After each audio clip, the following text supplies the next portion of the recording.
Hey everyone, today is Tuesday, August 4th. This is Nick from Millburn with the Nick from Millburn Hall Hoops and Happening crew for our Tuesday night show. I am joined, as always, from Yale University, the one and only Paul Justafan LaMonica. Paul, how are you? I'm doing great tonight, Nick. And the founder, the owner, the CEO, the chief content officer, Bobby Blackjack Guarente, who's on time tonight. Bobby, how are you, my friend? I'm good. I'm good. Summer's rolling by, and I'm getting adjusted to a new life. So, Are you still mad? Are you still mad at Brian Cashman from yesterday? oh my god, let's see that for later because I have a whole rant about that.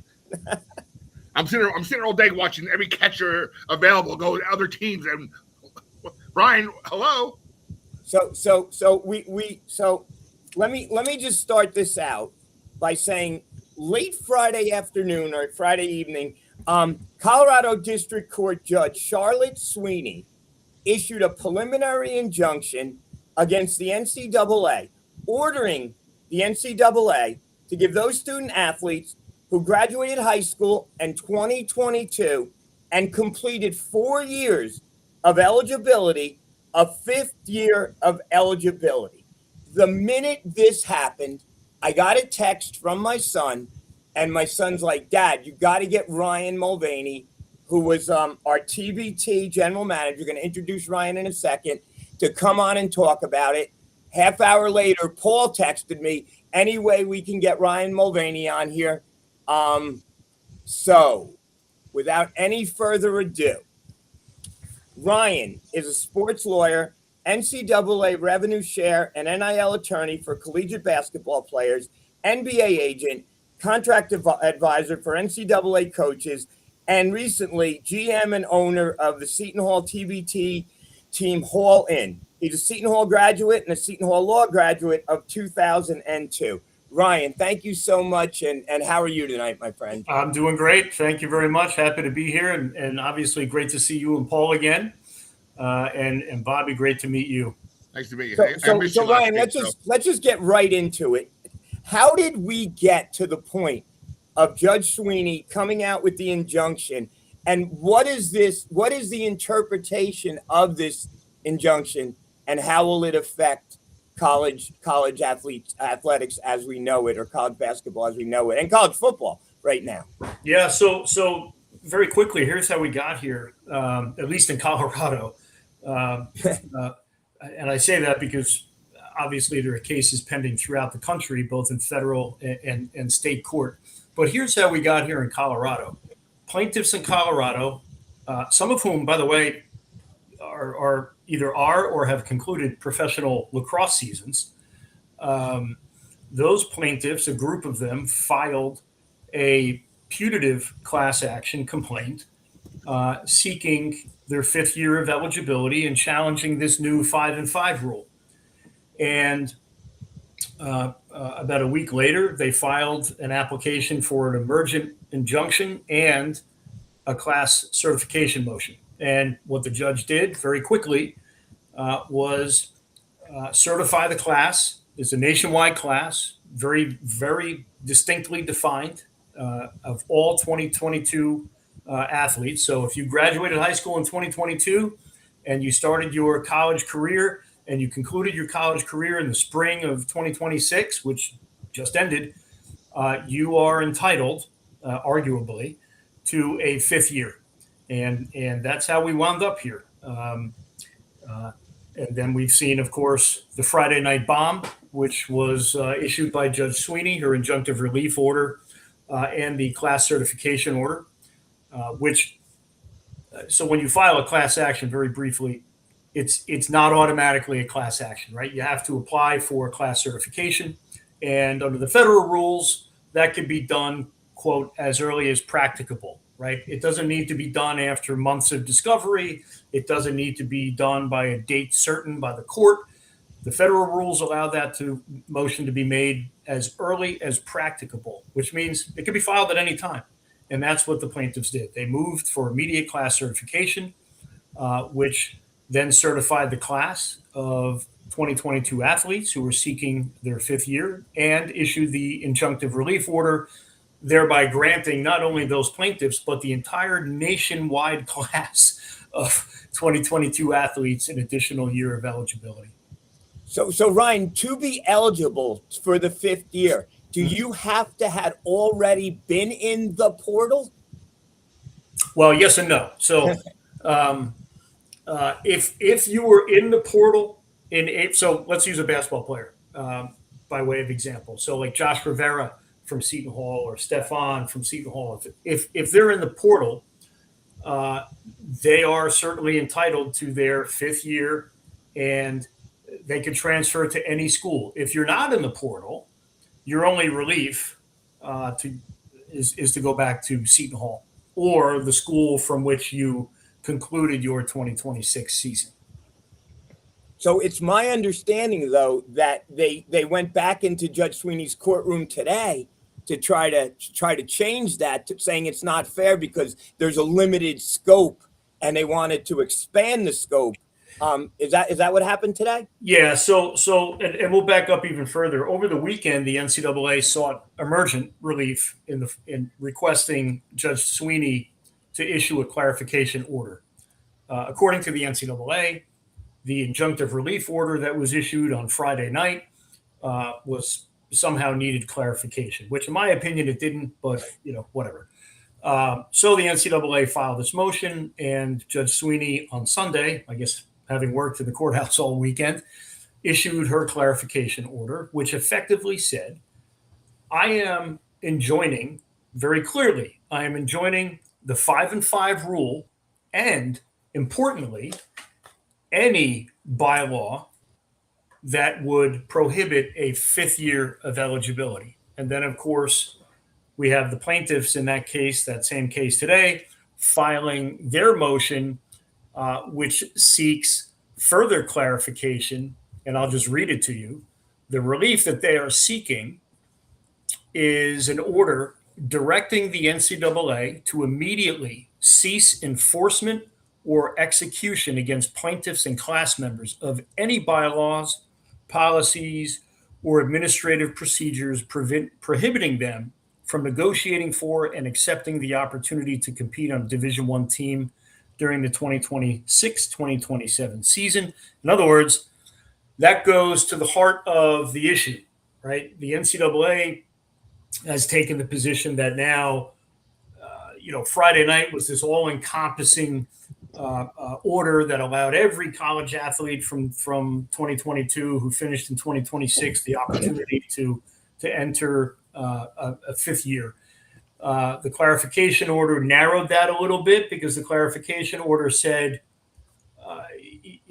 look, I'm not screwing around with the transfer rules. I'm not screwing around with roster limit issues or scholarship limits. All I'm doing is enjoining the 5-and-5 rule and, quote, any bylaw that prohibits the plaintiffs and class members a fifth year. So why is that important? Because we have bylaws that say if you signed a pro contract, you lose eligibility.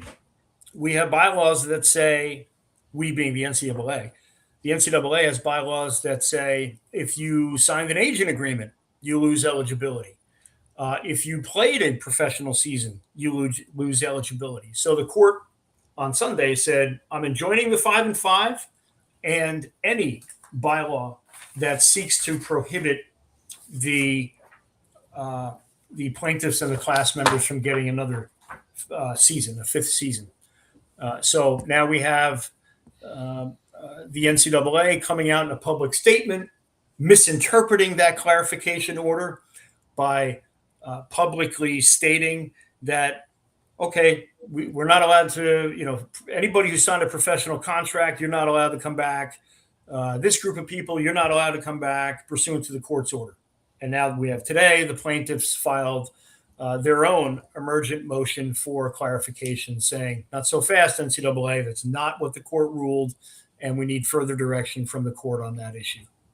So Ryan, there's also, like you touched on, roster limitations, which the judge did not address. Yeah. So there are schools that do have, that may have known this was coming or for whatever reason have rosters openings. For those that don't have openings, do you think there'll be no? It's ironclad. Well, I guess I'll let you finish your question. But if you don't have a roster spot, then even pursuant to the judge's clarification order, to me, you're SOL. Wow.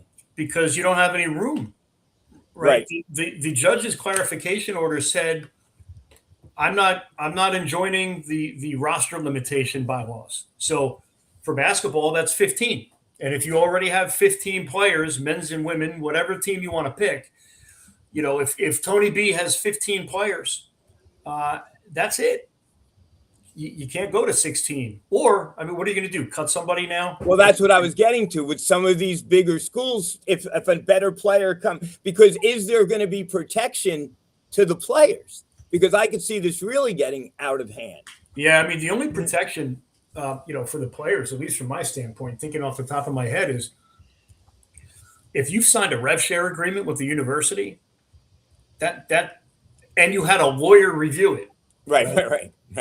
And that's typically where I come in. Right. So I would have redlined that rev share agreement to protect the athlete from situations like this, right? Your roster spot is protected. If the school for whatever reason says, I want to bring on Nick and cut Ryan, that can't happen. I've signed a rev share agreement, in my opinion. Had I looked at the rev share agreement, right? If we're negotiating, let's use Bobby. Bobby, you're now on the Seton Hall Pirates. Congratulations, Coach Shah. You sign a rev share agreement. I review it as your lawyer, and we sign off on it. The ability for the school to terminate the rev share, if I've reviewed it and redlined it, will not be automatic. Number one. Number two, can only be for material breach and have a cure period. So the school's not cutting Bobby, no matter what Shaw wants to do, and bring in Nick from Millburn, who drains threes all the time. Right. So Bobby's roster spot would be protected. And you too, Yeah, Ryan. Paul, you're raising your hand. Yeah, you're talking about the rev share agreement versus the roster spot. Could we cut Bobby if we keep paying him? Well, so I guess we're getting into cause, right? Like most of these rev share agreements allow for, termination for cause, not just, random cuts, because their roster spot is protected. Okay. So it's not just the revenue. You actually, excuse me, your spot on the team is protected by that agreement, as well as any revenue sharing that you sign to. If I'm reviewing it, yes. Okay. Absolutely. Like, in addition, I review these rev share agreements. Look, it's all sports. It's football. It's men's and women's basketball, women's volleyball, baseball, whatever. I also include injury protections. I'm an NBA agent, so I deal with those things all the time. So I take that concept and apply that to the rev share agreements, because at the end of the day, the rev share agreements, and I know we're kind of going off on rev share versus, the 5-5 and what happened, but at the end of the day, the rev share agreements, in my humble opinion, are player contracts. Okay. Right? They're team contracts. Let's just call them what they are, in my opinion. People like the NCAA and schools say, it's about marketing. It's about marketing. I call BS on that, because you can have a one-star athlete with 5 million followers across social media. Do you think a high major D1's bringing that person in? No. So it's nothing to do about marketing. You've got a 5-star with one follower across social media. They're going to bring the 5-star in. So, we can call it marketing agreements all we want. At the end of the day, having negotiated, dozens of these things across sports, they're player contracts. They have, if you look at an NBA contract and you look at a rev share, they're nearly the same. So, Ryan, the bottom line is every senior who lost his finished up his eligibility this year got an extra year. If you were in the portal, you can go to any school that's got an open roster spot. Yes. If you didn't put yourself in the portal, you could only go back to the team you were on last year, assuming that that they have an open roster spot for you. Correct. Okay, that's pretty much the way it is. Correct. But that can change, though. That right? Perfect. Yeah, Yeah, Nick. You know, you That's you and I are on 7:20. the same timing here. That can change. You know, if the Colorado court, Judge Sweeney, does something favorable to the plaintiff's motion, because the plaintiff's motion is, well, hold on a second, we're not paring back or paring down the athletes that can have a fifth year. But your original order, Judge, was everybody gets their fifth year, regardless of portal, regardless of pro player contracts, regardless of roster spots and things like that. It's going to be interesting to see what happens. And quite frankly, I don't necessarily think the plaintiffs will prevail on that issue. I think Judge Sweeney was pretty clear yesterday on Sunday. I don't even know what day it is anymore. On Sunday, when she issued her clarification order and said, I'm enjoining the 5-5 rule and any bylaw that prohibits the athletes from getting a fifth year. I'm not touching, I'm not enjoining roster limits and transfer rules and things like that. Now, So Ryan, I don't think the plaintiffs are going to prevail on that particular issue. Now, Ryan, these guys, you guys in this sports business space are smarter than me. Do you have these guys had this set up? Like, in other words, if I'm Ricky Pitino at Xavier, and I know that Philippe Borovic-Kananen, my starting point guard from last year, is in the portal and looking to get an extra year. Had they already had this set up? Like, do they know who they're going to get or what they're going to do in most cases? If I'm understanding your question correctly in dealing with Philippe, then likely.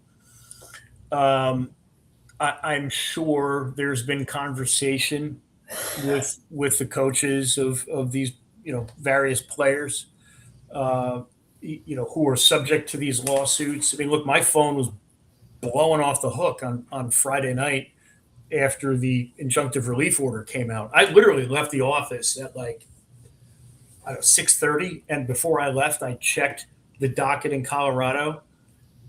Nothing had happened, and by the time I got home, which was like a 25-minute commute, the whole world changed of college athletics, and my phone was going bananas between, coaches calling me, player personnel people calling, anybody on a coaching staff was reaching out to me, and then I had players reaching out to me, players I know, players I don't know, reaching out to me on X and DMs. I mean, it was absolutely crazy Friday night. Ryan, was this expected that this was going to be Judge Sweeney's ruling and that she was going to come out with it when she did? I'd like to say I think so. I mean, there have been enough courts across the country who have slammed the NCAA on antitrust grounds, for this to have happened.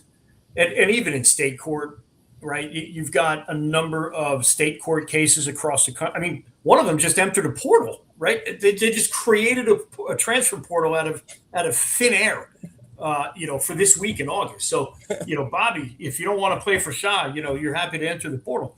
But that's where we are. We have state courts who are issuing injunctions, and look, the NCAA has won a couple.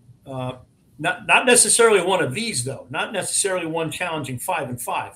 They've won some other eligibility disputes in the past, but not necessarily one like this.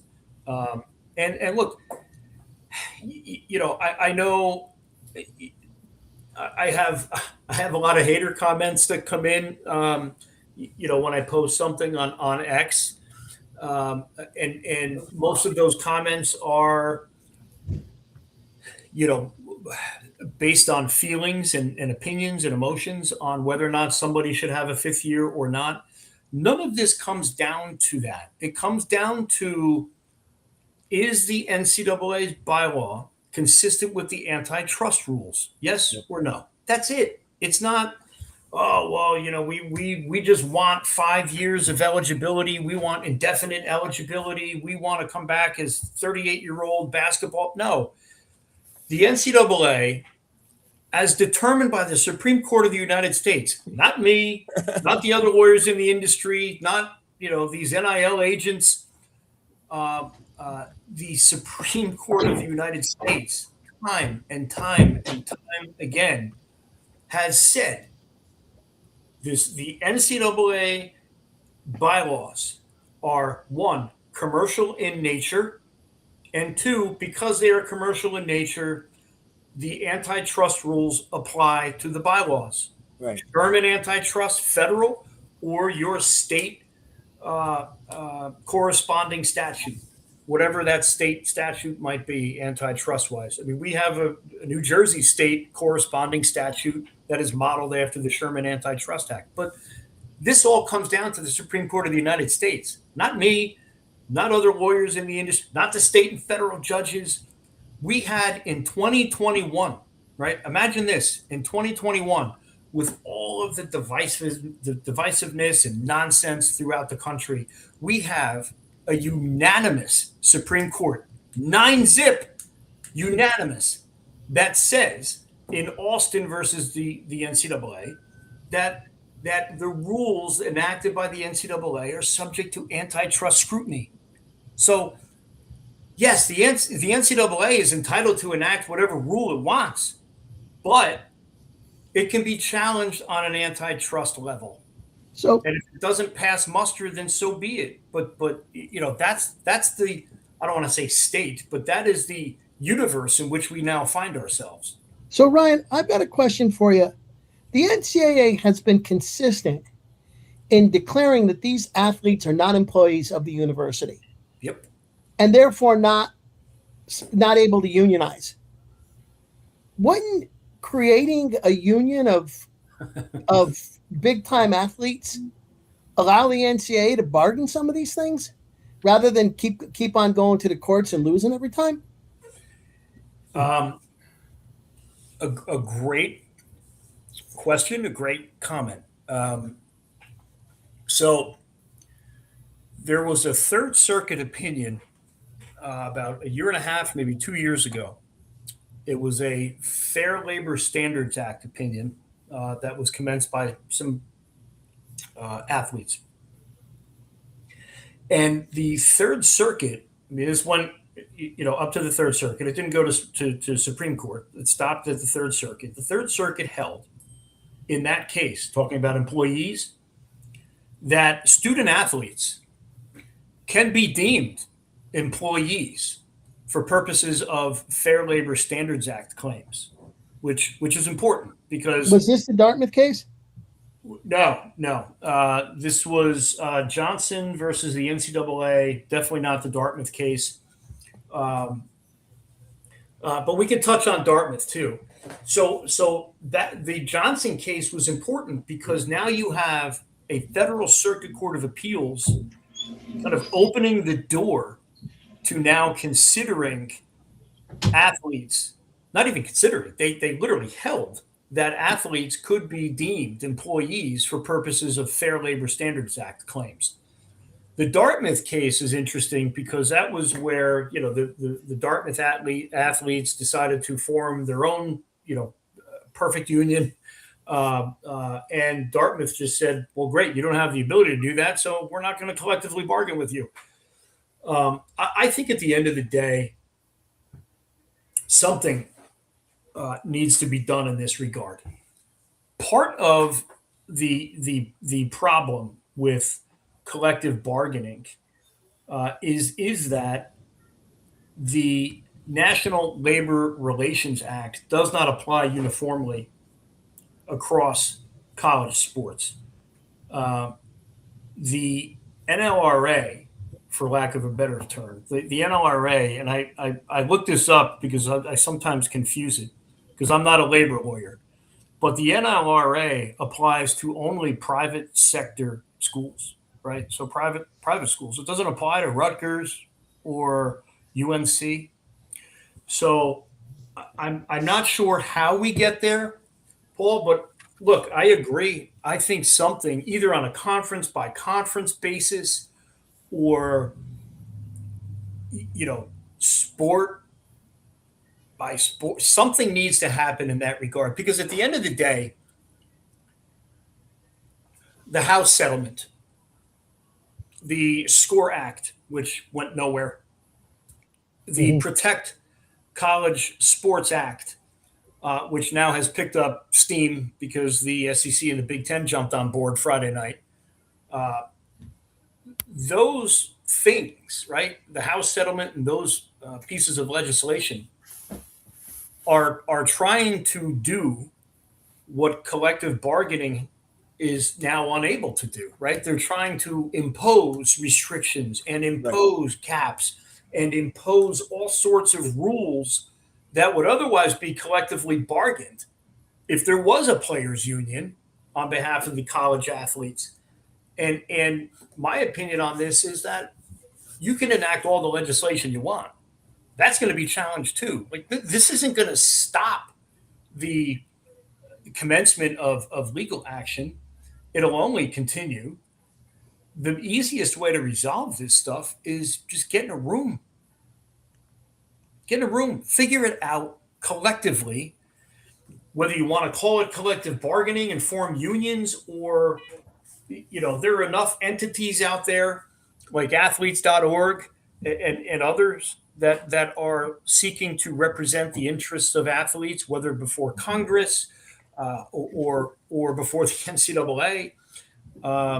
But these things need, in my opinion, to be collectively bargained because you can't jam a salary cap effectively on athletes because that's another antitrust violation.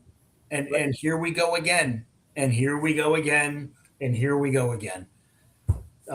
It really stunned me, getting back to the 5-5 rule, that really all the NCAA had to do was say, you know what, 2022ers, you dealt with the COVID athletes, the COVID waiver athletes, you played against older, faster, stronger, more talented based on their years of service athletes. We're going to grant you, the ability to come back one more year.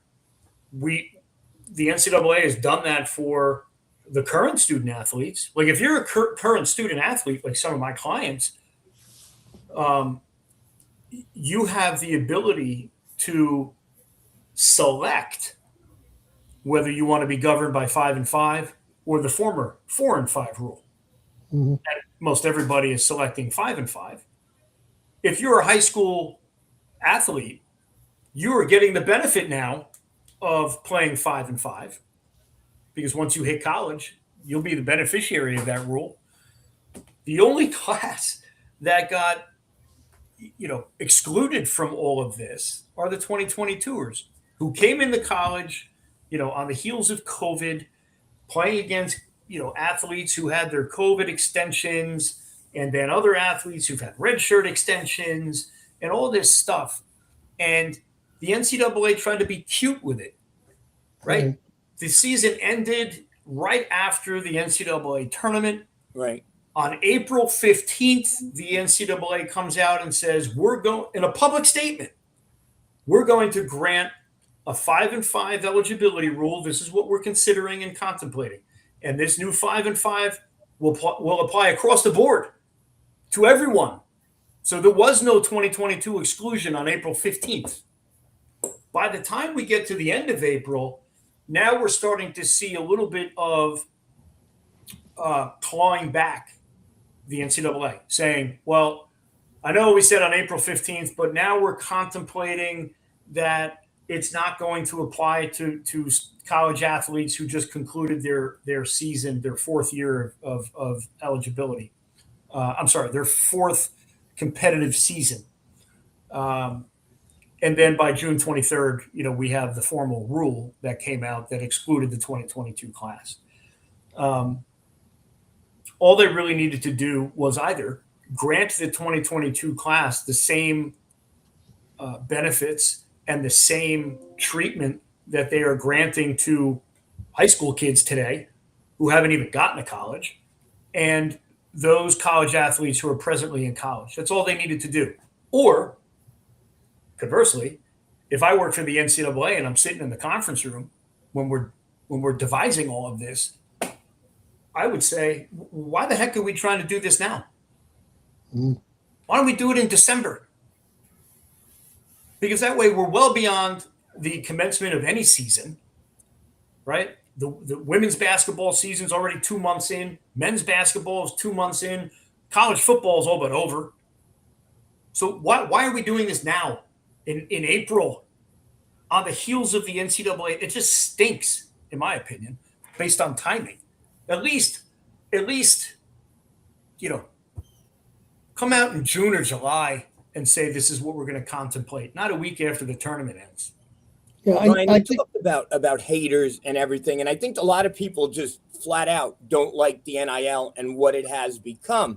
But in fairness, it wasn't fair when the O'Bannon brothers saw their named likeness and image named likeness on a video game and knew it was them, and they weren't getting any compensation for it. It wasn't fair when I went to the Seton Hall bookstore and there was number 15 and everyone knew it was Isaiah Whitehead and Isaiah wasn't getting a dime for that. That wasn't fair.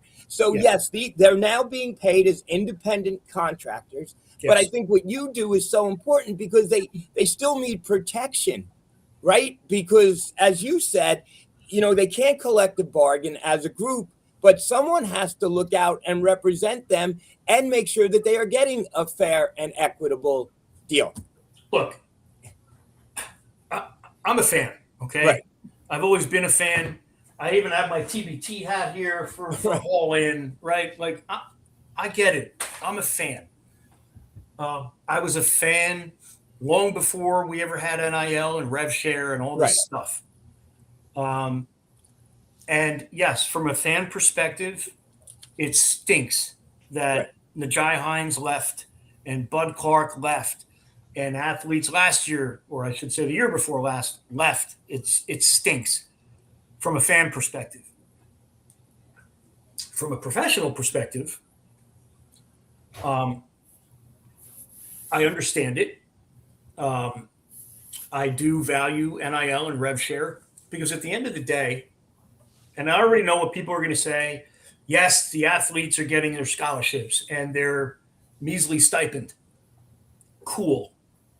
The problem is all of this stuff took off when you had multi-billion-dollar media rights for the NCAA tournament, for conference tournaments, for conferences. I mean, our own Fox Sports, media right deal with the Big East is a fortune. And why did that happen? Not because everybody loved Coach Willard and went to the games to go watch, Kev coach and Jay Wright coach. And, let's take it even further. Raleigh Massimino. No one went to the games to watch the coaches, right? Everyone goes to games to watch the players, right? Whether it's on a professional level or on a college level or on a high school level, right? No one's going to watch, as much as I like, Coach Hurley, and I don't mean Danny, as much as I like Coach Hurley, no one went to those games to watch him coach St. Anthony's, right? They watched him because of Roderick Rhodes and DeHare and all the great athletes that came out of the program. Coincidentally, I went to school with Danny at Seton Hall. And he was, I guess not the original 15, but he's the other notable 15. But when you go to the bookstore, of course, recently, and you see 15, you don't think of Danny, unfortunately. Sorry, Danny. And I just saw him in Vegas at the EYBL, but,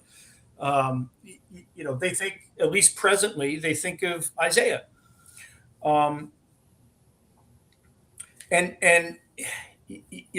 athletes generate untold billions and billions with a B, a capital, bold, italicized, underlined B. Money, a lot of it. And they shouldn't share in any of that revenue? Schools, the attendance goes up. I went to Seton Hall because I was at Seton Hall Prep in the late 80s, early 90s, and then all of a sudden Seton Hall goes to the NCAA tournament and goes to the Final Four in the championship game in 1989. I'm on the cusp of, I'm literally a junior in high school. After that happened, after that game, I went to campus. Still stuns me that I was allowed to get on and drive right through, the main gate without a security check. But, I remember a dear friend of mine who also went to Seton Hall University with me.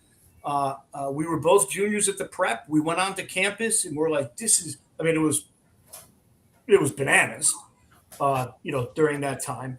And I was like, I want to come here. And I didn't go there because I went to Seton Hall Prep.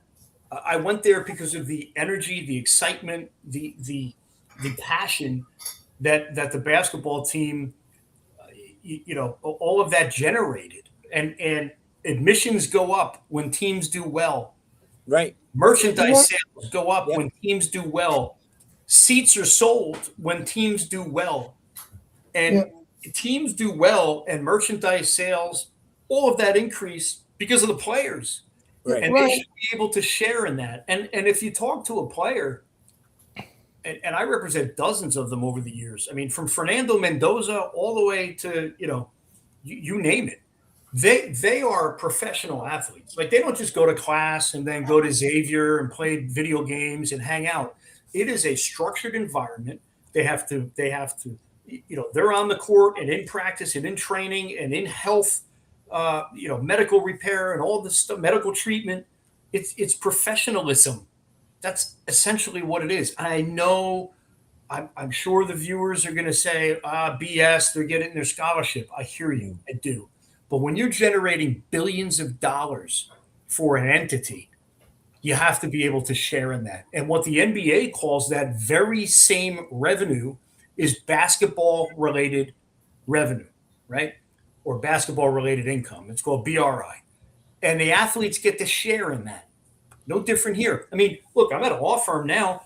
If I'm generating millions of dollars a year for the law firm and some other law firm says, I'll pay you more, I'm going to consider that.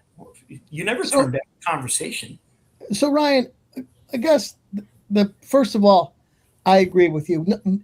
Michigan spent $25 million supposedly on their basketball team this year. And I'm sure that they didn't do that because they wanted to win and got all wrapped up in the maize and blue, right? Somebody sat down with a pencil and a piece of paper and said, how many cable stations are going to take the Big Ten network in California if Michigan wins the national championship, right? So these guys are accountants, right?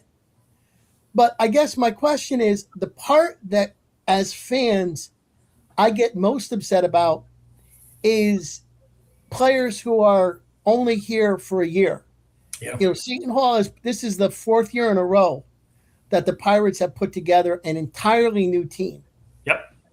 Is there, and this comes from the fact that every individual player can negotiate his own separate NIL deal with whatever school he wants to. Is there any way that the players can get a reasonable cut of the billions that they generate and still have some multi-year connection with the team?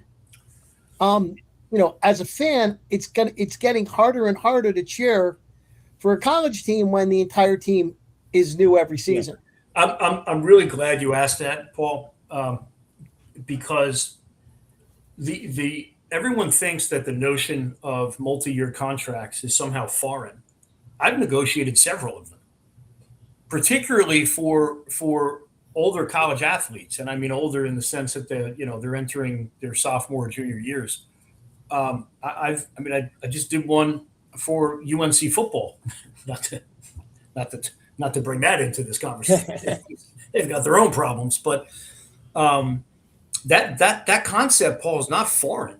a lot of the times the schools don't want to do it. I am not opposed to it. And I say that as someone who represents the college athletes, because in my opinion, I would much rather a stable environment for my clients. I would much rather, they know. I mean, look, if it's a great coaching staff and, they make,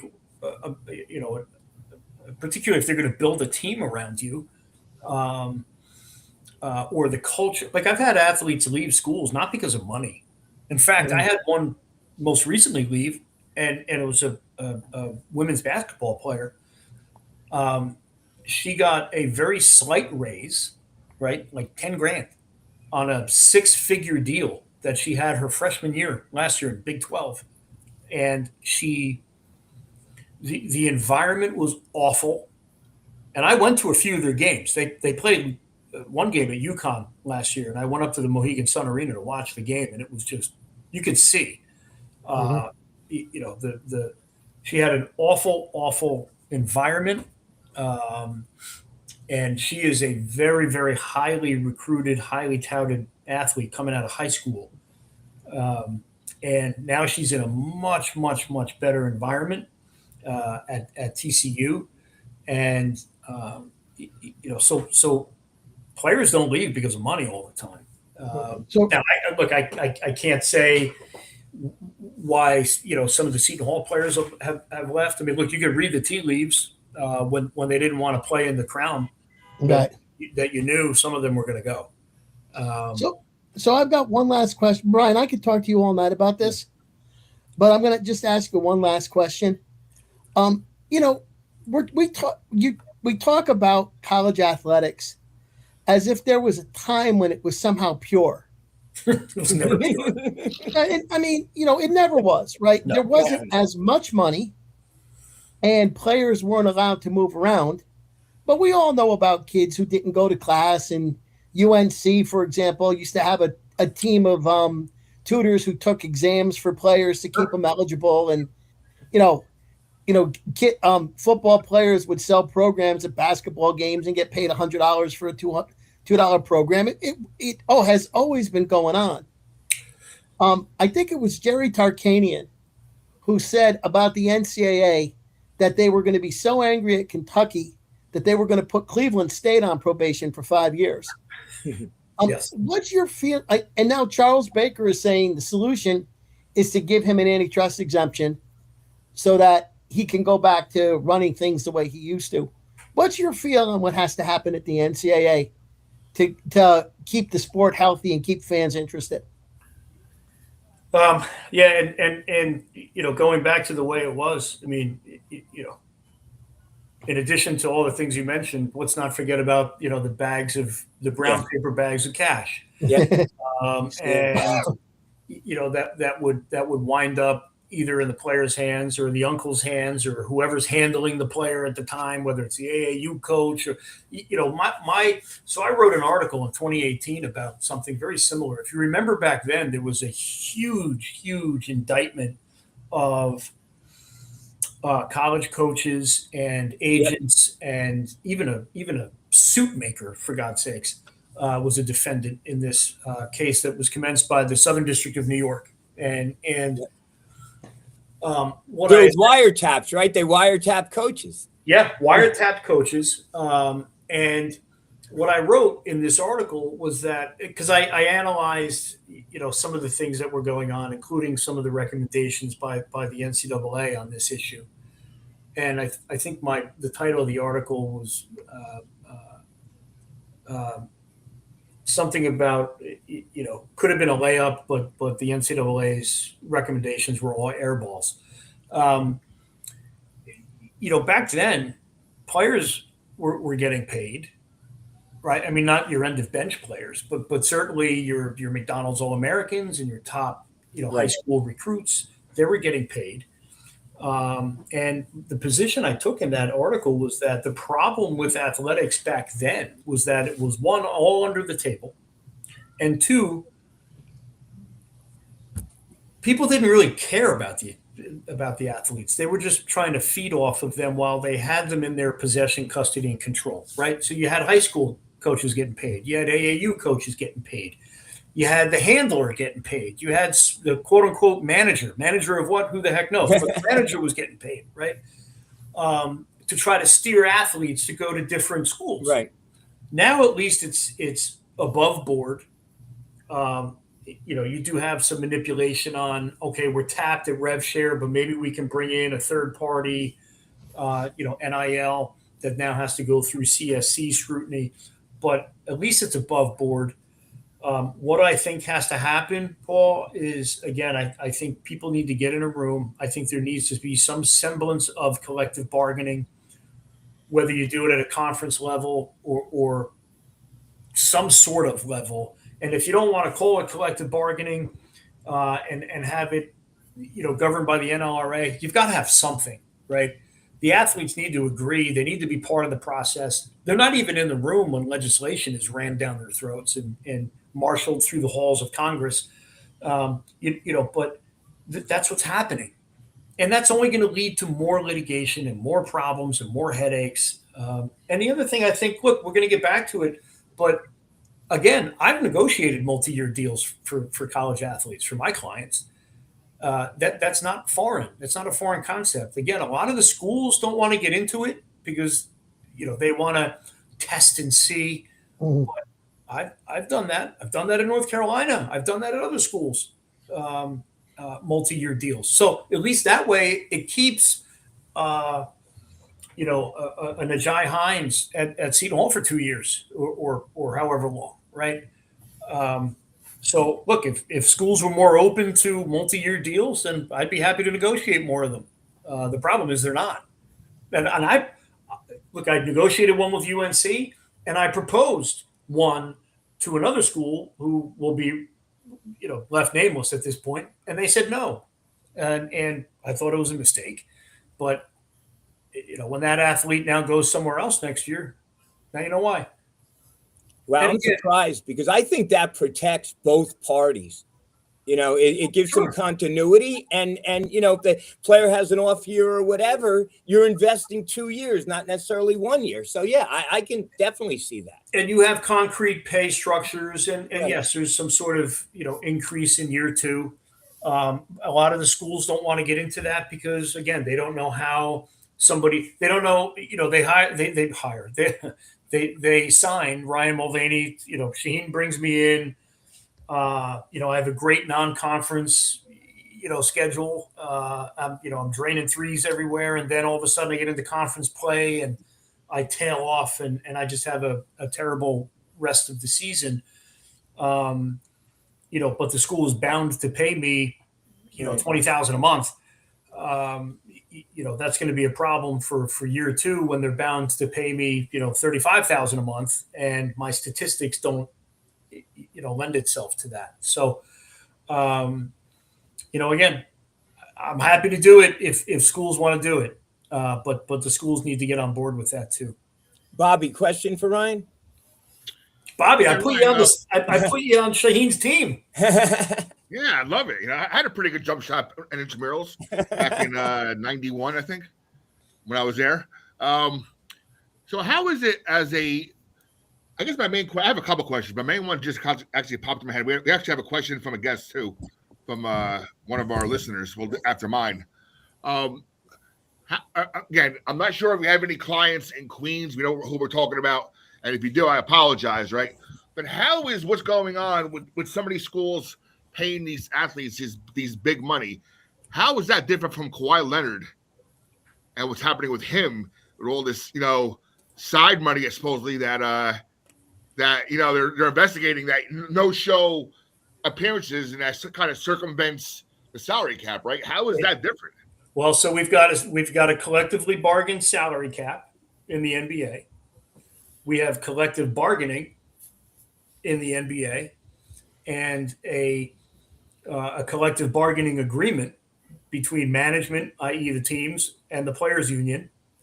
So those are the strictures that have been, violated. In addition to, I would think, I haven't taken a deep dive into the pleadings there, but I would think there's some element of legal scrutiny not just NBA rule scrutiny, but we have there what we don't have in college athletics. We don't have collective bargaining here. We don't have a collective bargaining agreement. We have these bylaws, which the NCAA promulgates and then tries to implement and enforce, which are subject to antitrust scrutiny. I mean, look, the pro major sports have antitrust scrutiny because they collectively bargain.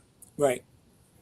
And that's what we don't have here. And look, it's like I said before, it stinks. I'd probably use a stronger word, but we're not cable, right now. But it does stink from a fan perspective. But again, we don't have collective bargaining in college athletics, and players, unless they're signed to multi-year deals, they're going to go where they go, and they're going to be steered by these.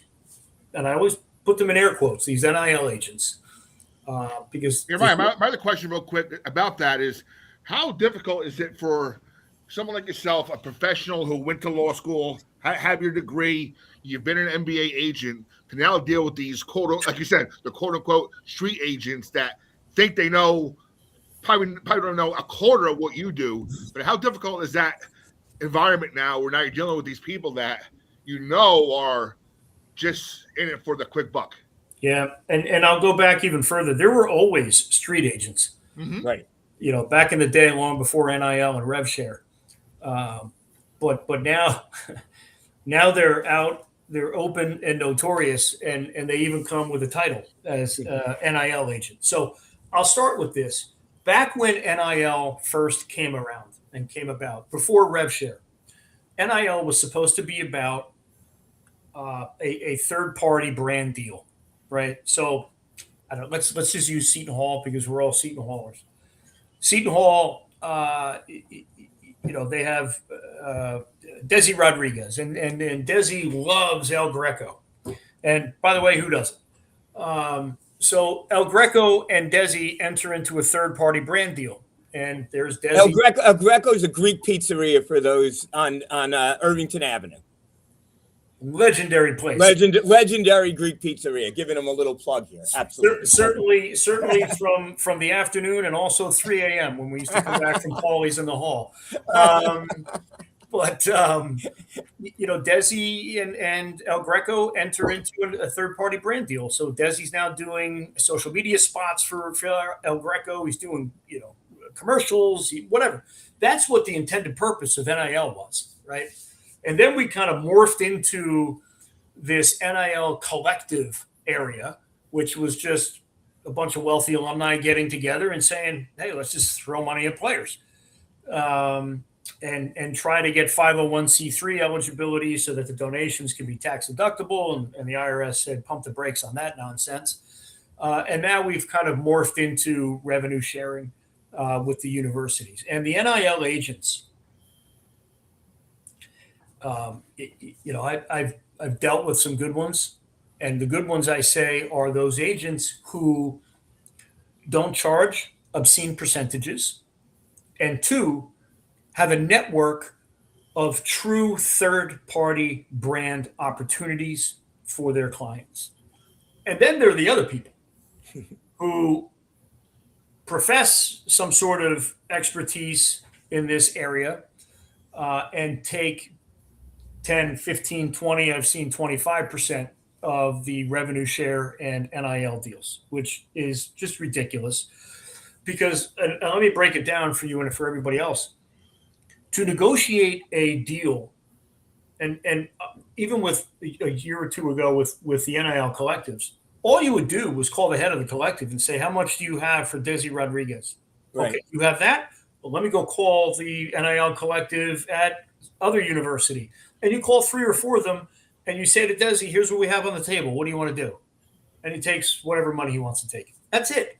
And then I have to come in and negotiate the remaining 20 pages of all the legal stuff that these guys know nothing about. Right. It is unbelievably frustrating, Bobby, to get to your answer or get to your question. Yeah, I can imagine. Unbelievably frustrating because you see guys, I apologize. You see college athletes getting taken advantage of time and time again, where I've had to come in. There are instances where I have not negotiated a rev share for a player or a player's mom or dad or guardian or somebody has brought me in to get rid of an agent. Wow. That there is a cesspool for that nonsense going on. And you've got a situation where somebody's charging you 20% to make the 4 phone calls that I just described. And for what?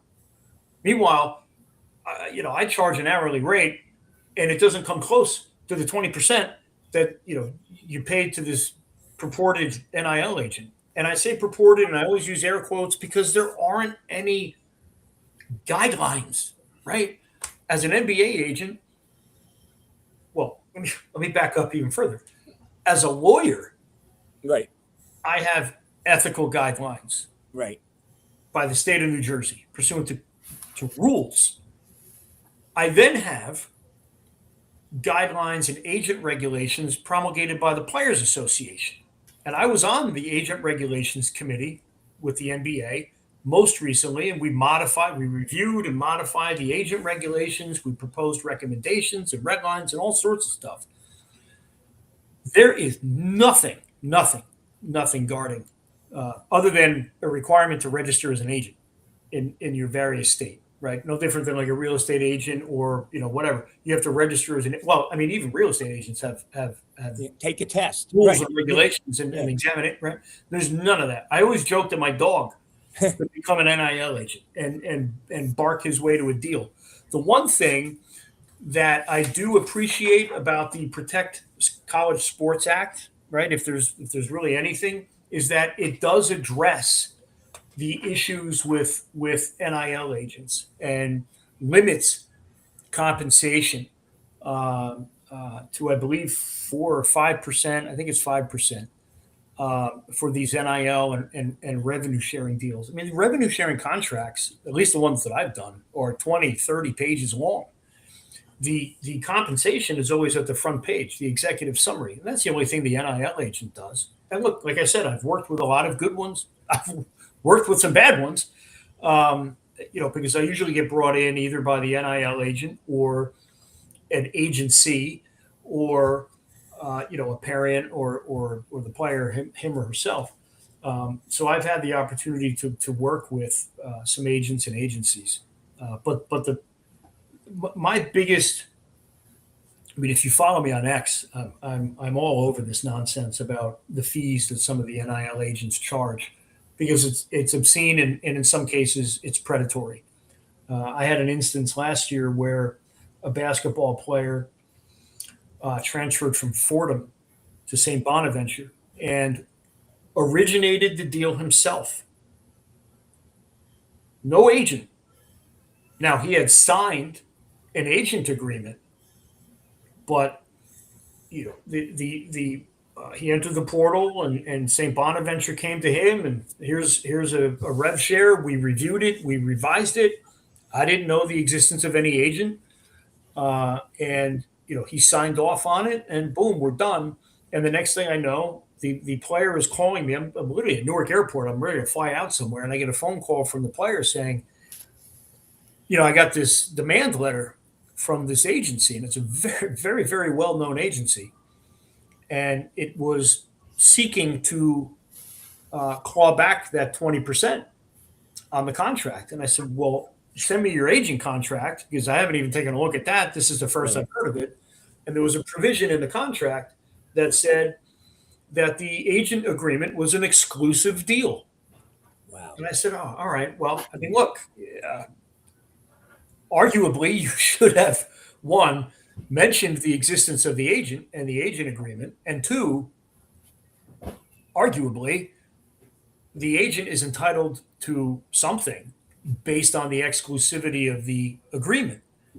So we go back and forth with the agent, and the agent says he wants his 20%. And there's another provision in the contract that says that the agency and the agent agreement can be terminated. Stunned, by the way, to see this language in the agent agreement, but it inured to our benefit that the agent agreement could be terminated if the agency or agent would be unjustly enriched at the expense of the player. And I'm like, well, there's our out, because Right. the agency didn't do a damn thing. And we're not going to pay 20% to an agent or an agency that didn't do anything with respect to the contract. I offered them 4% because that's the going rate in the NBA, right?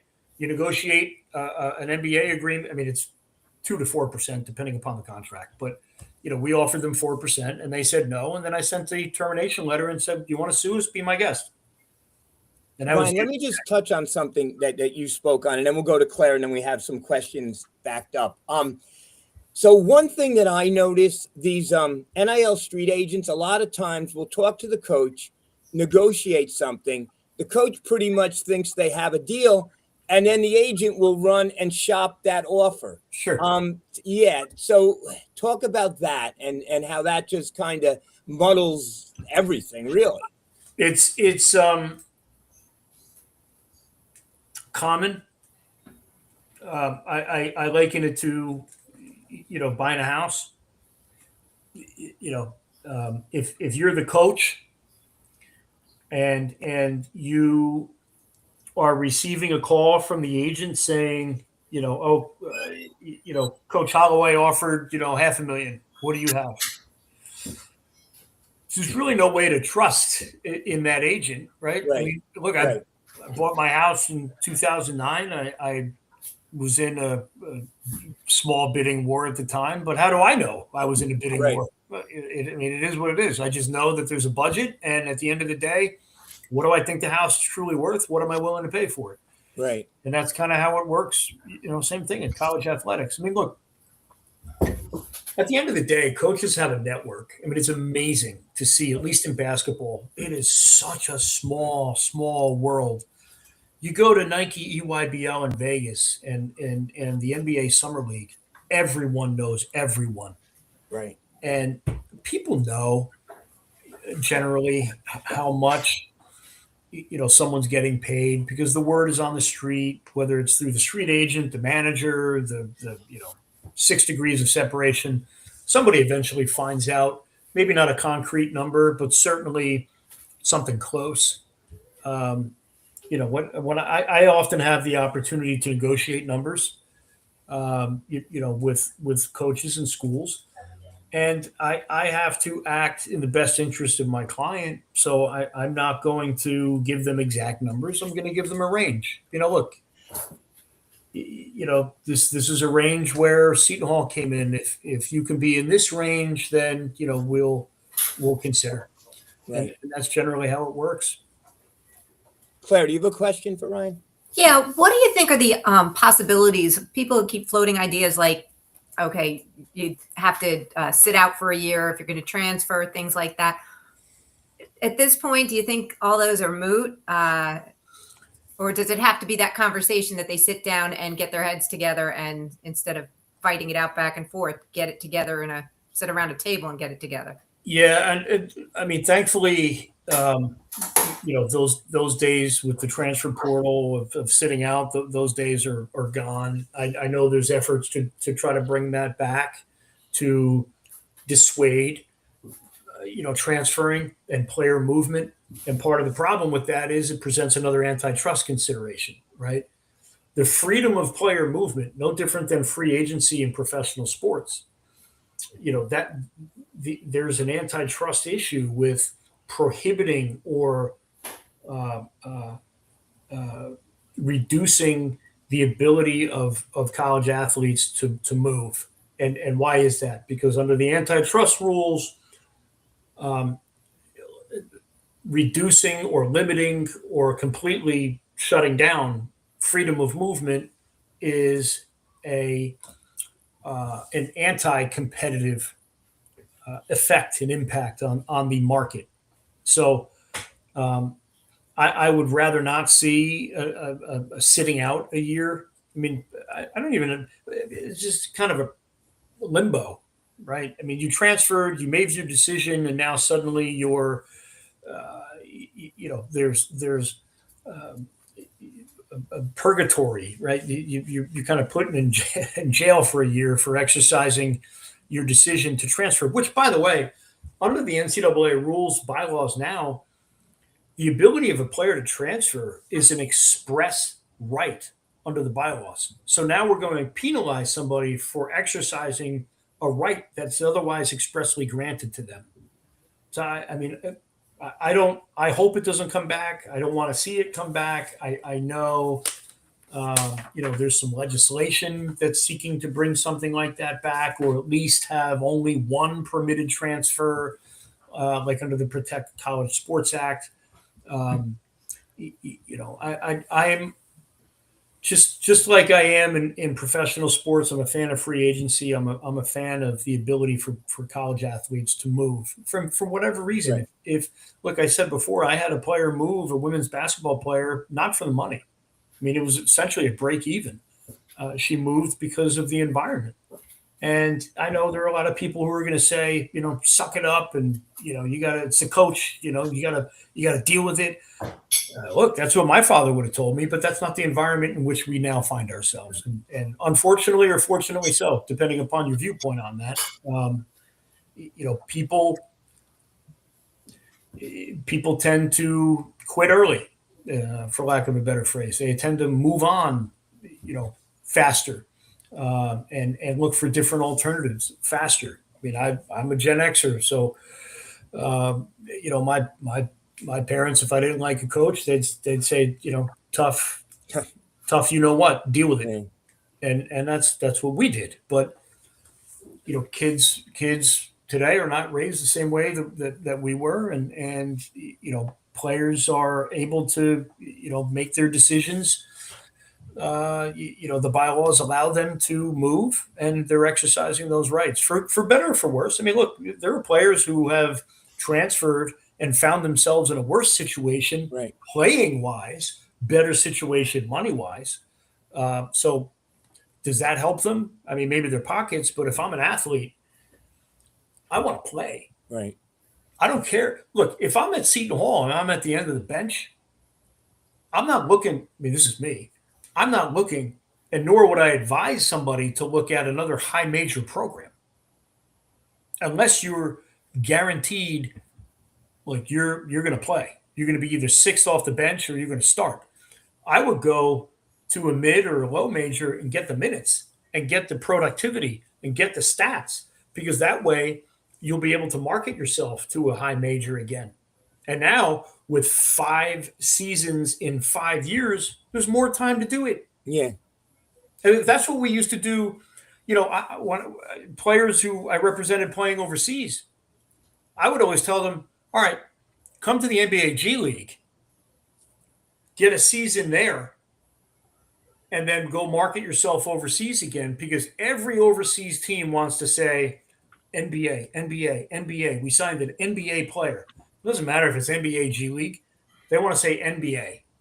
So being able to now leave the NBA G League or the NBA, you now have a greater market value, and you can market yourself better.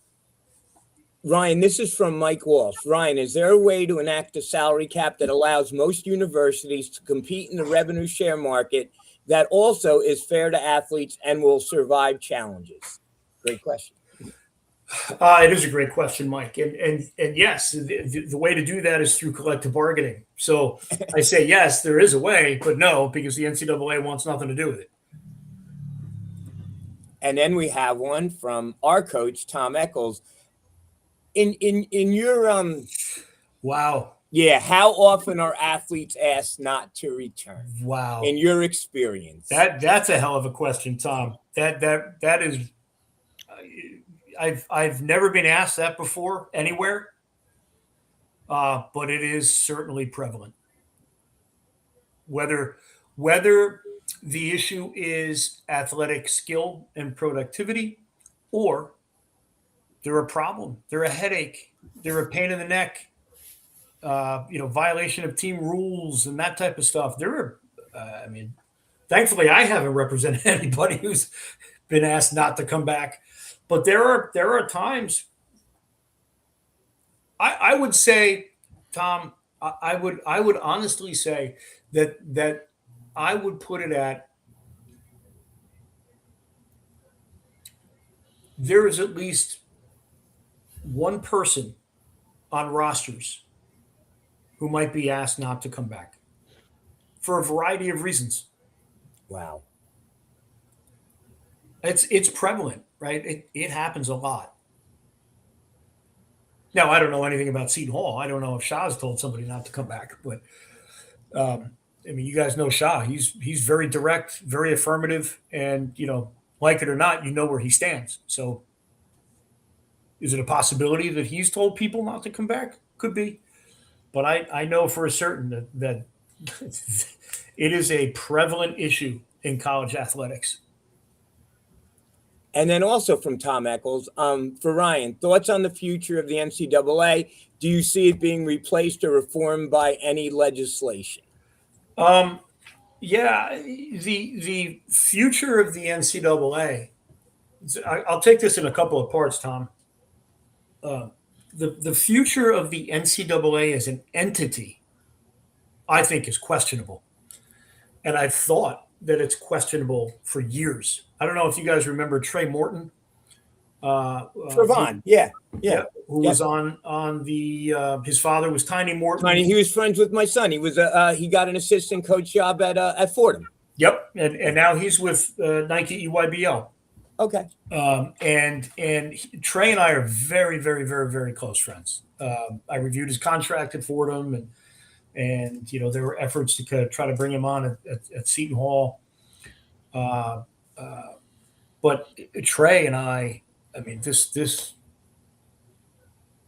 mean, we're probably going back to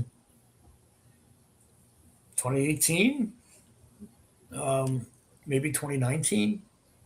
He and I would have very, very long, in-depth conversations about the necessity of the NCAA as an entity. And you can see the irrelevance of the NCAA by the way the SEC acts, by the way the Big Ten acts. Those two conferences have literally held up movement on the Protect College Sports Act progressing. They have held up the participation agreement with the now newly formed College Sports Commission, which is supposed to, review these third-party NIL deals. I think the NCAA as an entity is a shell of itself. And I think with every antitrust case, it's becoming even more of a shell of itself. It's becoming a laughingstock as an entity.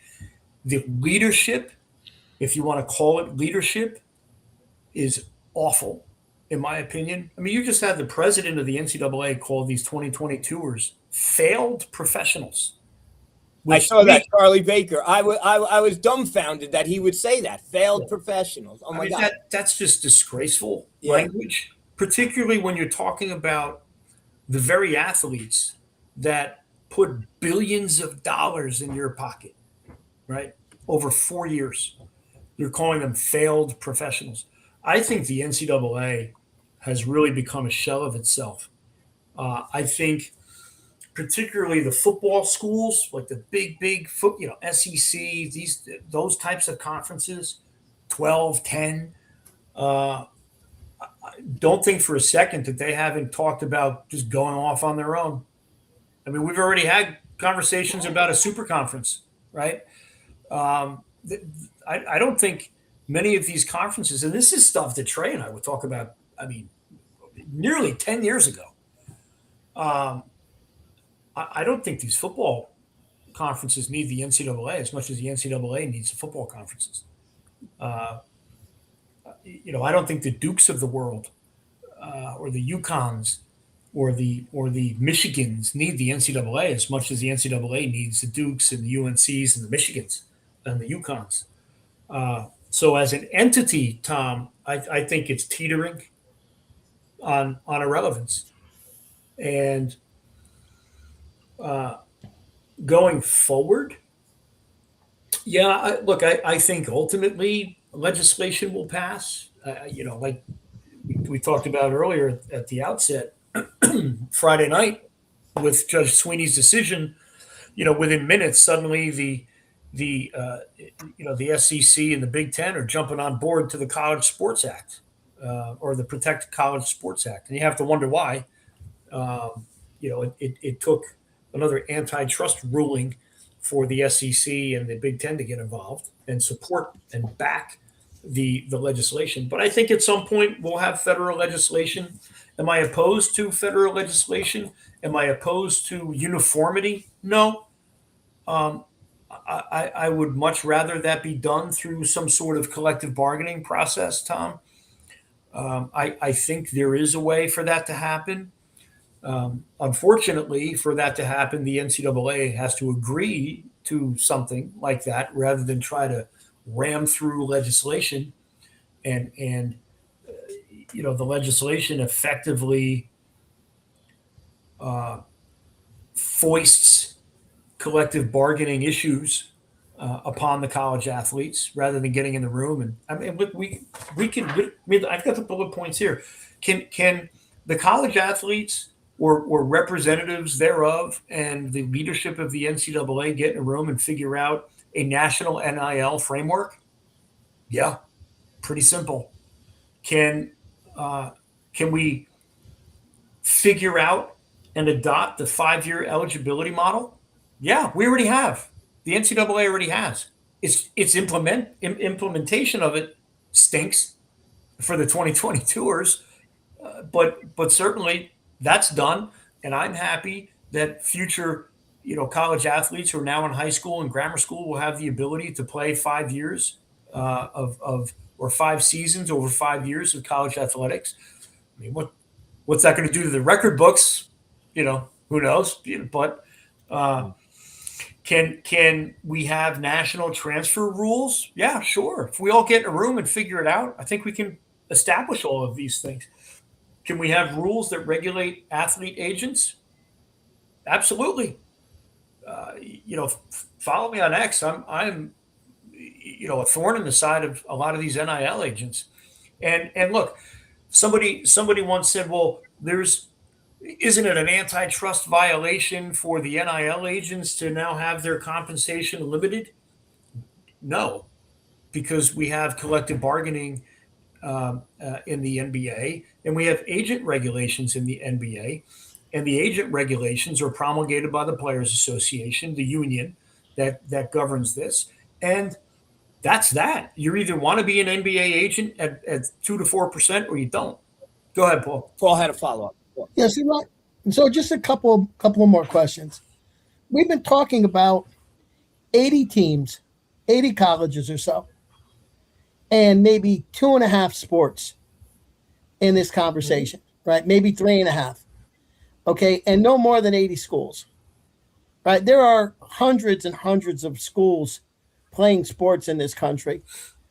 At what point do they get sick of this and walk away? I mean, the reason I'm at the Big East, it ended up the basketball schools got so sick of football that they quit. I'm just wondering, could we ever imagine D2 and D3 saying to the NCAA, you know what, we got to go do our own thing? No different than the SEC schools. Absolutely. It's why it's part of the reason why I said the NCAA, I think, is a shell of itself. I mean, a lot of these schools need to look at what is the benefit for them to be a quote unquote member institution. They're on the receiving end of lawsuits every other day. They're now responsible, at least in the House settlement, to pay out. I mean, the high measures responsible for paying out billions in back damages. I mean, at the end of the day, I think a lot of contemplation will be had going forward on, is it worth being a member institution or not? For the. Go ahead. And another question is, I mean, we've talked a lot about the mid-majors, which we view as, by the way, a place where we can go and poach players, and get 6 wins, right? We need 6 out of conference wins, and we may need a point guard from Merrimack. The mid-majors are constantly getting squeezed.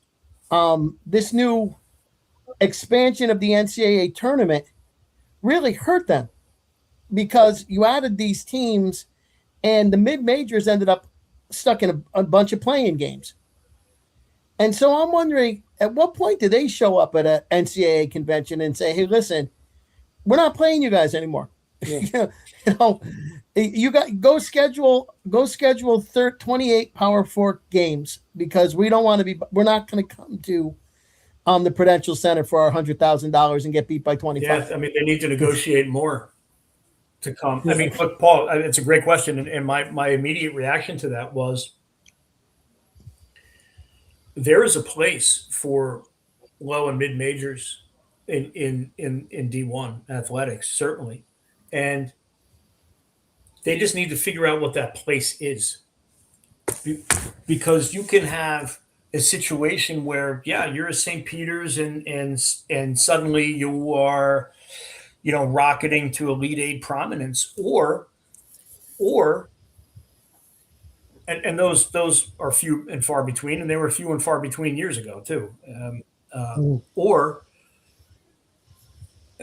and look, people are not going to like this, but you could be a feeder program, Yeah.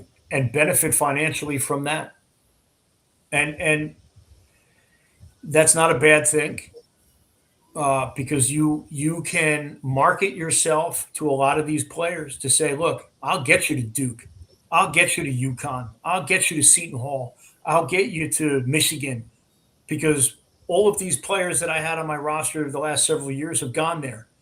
And in return for that, I mean, look, all of this is negotiation, right? You sit down with the coach of Michigan, Right. and Mike Boynton, and say, hey, Mike, this is what I'm thinking. I'm a coach at, I'm Grant Billmeyer at NJIT. Hey, Mike, this is what I'm thinking. Pay the school $300,000. We'll come out. You can whack us around a little bit, and I'll be sure to send my guys to your program. Wow. This is from Yeah, but no, this is from Charles Farmer, who on the Facebook page. Ryan, do you think athletes even want collective bargaining, and would they be willing to give up their ability to transfer every year for collective bargaining? Another great question, and that's largely unknown, and we're not going to know that, and until we get into a room with athlete representatives and the like. But right now, look, they're enjoying their ability to move. Right. They arguably, the overwhelming majority, I'll say, get paid every year more and more. They have opportunities to earn more and more. There are few instances where, as I mentioned before, you have an athlete who kind of breaks even but just wants a better opportunity, and not only better opportunity for coaching staffs and things like that, but as a lawyer who operates in this space, and as an NBA agent, right? I bring kind of both of that to the fold. And if my basketball client, I look at analytics, I look at usage numbers, I look at all sorts of things. If the usage isn't there, then maybe we have to find a different opportunity. But the short answer to your question is, I don't know. I don't know if they would be open to collective bargaining and restriction on movement, because NBA contracts, 3, 4, 5 years, whatever that might be, but that's an entire college career, right? So your multi-year deals in college are going to be 2 years, 3 at most, Right. to allow some movement, right? I mean, look at LeBron. LeBron's been in the league for 20 years, for God's sakes. Right. You're not going to have a college athlete playing college athletics for 20 years. Although without eligibility rules, we might. I don't know. We'll see. The guy today, I posted 9 years now, 9 different schools. Yeah. Whoa. I posted today. Yeah. I mean, look, I was speaking with somebody last night, and I joked, with this new eligibility, I'm a Giants fan, so if there's a way for LT to come back, or have Isaiah come back to Seton Hall, let's do it. Do you think there's going to be a downturn on a lot of the fans? Like their players, we watch them for 4 years. We see them start off as a freshman, and then they get a little better. And by the time they're a senior, we love them. And now that it's changing every year, do you think that's going to have a big effect on fans and the fan base and the attendance? And how could that play in as a factor in the future? I'll put it this way. So long as the team wins, the fans will come. And we go back to what we mentioned at the outset, where Shah has had to literally recreate a roster from thin air every year. I mean, if there's one player still left in the locker room every year, when Shah walks in, that's a lot, right? But I think if schools continue to win, then I don't think that will matter much. I think in terms of going to the games and supporting the team, will it have an impact on, having the ability to watch somebody for 4 years? Yeah. And look, from a fan perspective, Claire, that's terrible. It stinks. And as I mentioned before, right? Like it stinks. And I mentioned this to Nick, this is kind of why I did this, because that 2015-16 team that won, the Big East tournament, and then most of them stayed until 2018. Isaiah obviously got drafted, so you got to go. Yeah. But I know for certain in my conversations with him that if he could have stayed, he would have. I mean, he loves Seton Hall, loves it. He's a good ambassador for the school. He loved being a student there. He loved being in college, and that's one of the reasons why I wanted to do the TBT for that particular team. Unfortunately, we just got decimated by injuries. I mean, it was like I didn't even want to get out of bed because I'm like, I may fall down and hurt myself. Not that anybody cares about that, but it was like Desi's injured, Angel's injured, Isaiah. Literally 2 nights before the tournament, I'm having a chest pain because there he goes down on the court. I'm like, you've got to be kidding me. This is all like this whole thing is doomed. I should have never done this. But we do it again next year. Yeah, absolutely. Ryan, thank you so much for doing it, giving us basketball in July. That was great. Because it was just the first night was just a great experience, seeing everyone there. And we were competitive the second night. So thank you so much. As a fan, as a Seton Hall supporter and alumni, thank you so much for doing that, because that was a lot of fun. Absolutely. It was I saw Grant there. Yeah. And I said to him the same thing that I said to Shah and to some of the coaching staff at Seton Hall. And I don't know how they do it. I'm not a basketball GM. I'm not a player personnel director. Somebody wants to give me a chance of being a college GM, I'd gladly take it. But there's always USA basketball, Ryan. I'm sorry? Said there's always USA basketball if you want to. Yeah, that's true. Try to slam together teams every couple of years, and no pressure there. None. Doesn't Boeheim's Army play every year? They've been doing it for so long; they've got it down. I mean, yeah, they do have it down, and that's look from a fan perspective. I mean, look, no one was disappointed, more than me with the injuries, because first of all, Desi was looking forward to playing. He showed up. He showed up, yeah. Hobbling with a cane. Like, he didn't need to do that. But that shows everybody how much he wanted to play and how much he wanted to be there. And it was awful. I mean, I'm not going to show you the DMs with him and the messages, but he was literally broken about not being able to play.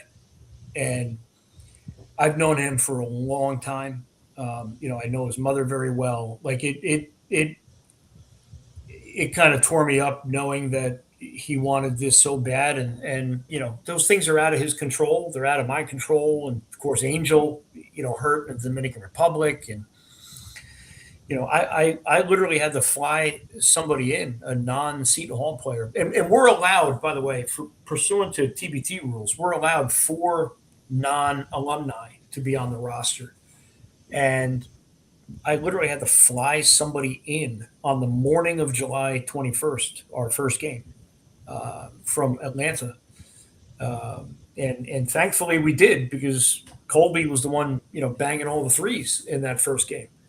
And look, from a competitive standpoint, yeah, I mean, Boeheim's Army's in it every year. They have a different coaching staff, but I look forward to. Look, TBT was thrilled by the outpouring of support at Walsh. Yeah. I was overwhelmed by it from like an emotional perspective because I've never done. Look, I was on the board at Montclair Hockey Club where I used to play when in the '80s when I was a little kid with some hair on my head, and here I'm now trying to put together, a team for a tournament like this. This isn't what I do, and I was so happy that not only that Walsh sold out in like a week. Yeah. But TBT was thrilled. The guy came up to me in the middle of the game on the 21st at Walsh and said how happy he was with the attendance and the energy. That's what he kept saying, the energy of Walsh. Because it's like old Yankee Stadium. I mean, it's an old building. It was built in 41 or 40, and it holds the noise. And yeah, there's 1,300 people, but it sounds like 13,000 at times. So he was thrilled. And then when we went up to Syracuse and really put a run on, the guy came up to me, the same guy from TBT after the game. He came in the locker room and was like, "Look," he kind of looked at me and was like, "I don't know what your plans are, for doing this next year, but I want the team back." So for me, being able to do this again is the win. Being able to do it in the first place was a win. Because I have been trying to do this for years. And every time I talked to the TBT, they were like, "Do you have Isaiah Whitehead?" And I would call Zeke and say, "Zeke, what do you want to do?" And he's like, "No, I'm still trying to get, NBA deal, NBA deal, NBA deal." And then he called me last year, about 2 weeks before the TBT started. And he said, "Can we put a team in?" And I'm like, "Dude, no way, not in 2 weeks. What are you, crazy?" Right. But commit to me and doing this next year. Like, we'll do it together. Like, promise me that you'll do it, because I can't call TBT and say you're going to do it and then you don't do it. Right. Hence the absolute chest pain I had when he fell down and injured his wrist. But true to form, he stayed committed. He wanted to do it. He was excited to do it. He was the one, reaching out to a lot of the players that I don't have connections with. And kudos to him, because, and really to the whole roster, because these guys are professional athletes now, right? They're not kids in college who, are playing in a tournament between, Class and Fahey and Walken and Xavier. Like, these are professional athletes. So this is the summer months where they all get their treatment and recovery and rest and family time. I mean, Ro Gill, by the way, Ro lives in New Zealand with his wife, who he met at Seton Hall, tennis player, and he has kids, right? So here he is flying into New Jersey from New Zealand to play in this tournament. And, unfortunately, we lost 2-0, but that's the commitment from these guys. They wanted to do it. I'll never forget Ro. I have a dear friend of mine who I went to Seton Hall with. He was in my fraternity at the time, and he used to be on SOU, Anthony Inzero. The Tuna was his nickname. And Anthony, fast forward, has become an umpire in baseball. He used to Major League Baseball many years ago, and now he is an umpire for Big East baseball and NCAA football up in his territory in Connecticut. So he came down to a game to ump a game against St. John's. It was a 3-game set, and he asked me to come out to the game, which I did. It was cold, raining, miserable, and I walk up to the field, Shepherd Field, at Owen T. Stadium, right? So Owen T. Carroll Stadium. I almost said Walsh. And there's Rowe sitting there in the stands Yeah. in the rain, Yep. watching Seton Hall baseball. Yep. And I'm like, this kid loves it here. Yeah. And here he is taking time away from his family in New Zealand to come and play at Walsh and go up to, godforsaken Syracuse, which, by the way, that ride took us over 7 hours because of the traffic and all sorts of delays and construction and accidents. And then we tried to get food twice, and that didn't work. We ate at some deli at like 3 in the morning before checking into the hotel. But look, I know the fans were disappointed not to see Dino and Desi and Miles Kale. I was disappointed too, but we can't do anything about Desi. He got hurt, and Dino had family time that he really needed to pay attention to. And Jared Roden, we tried to get, he got engaged like 2 days before the TBT tournament, so he couldn't do it. Miles, I would love for him to play next year. I'm not sure what the issue there was. So we had to fly in Colby literally the next morning once we found out that Miles wasn't going to play. But I understand that from a fan perspective. I mean, look, who wouldn't want to see, Right. Look, Mike Enzi was there. Yeah. Like he works on Wall Street. He doesn't need to be there, but he's there because he loves the program. He loves the fans. He loves the team. They love each other, Zeke and Desi and these guys. And I really wanted to reward that class. I mean, Claire, this gets back to your original point where, players are transferring every year or two now, and you're really not going to have that emotional connection with them that we do with that class. And that's really part of the reason why I wanted to do it. Because what better of a class to reward, than that one, particularly. I mean, the 2016 Big East Tournament Championship team that hadn't been done, by the way, since I was in school in 1993. And I will tell you that I haven't had a shot of Jägermeister probably since my college days, but that night in New York after we won that tournament, That was great. There were a few of those Jägermeisters, retro celebration, flowing. So I wanted on the TBT. So was there a portal for free agents? Like, how did you know, the free agents to grab? Was there a GM meeting that you had to meet with the other GM to go over the rules and everything? And then the last question is, Davis Steele, did they surprise you that they won the whole thing? I'll start backward. I'm not surprised. I mean, look, these teams are put together.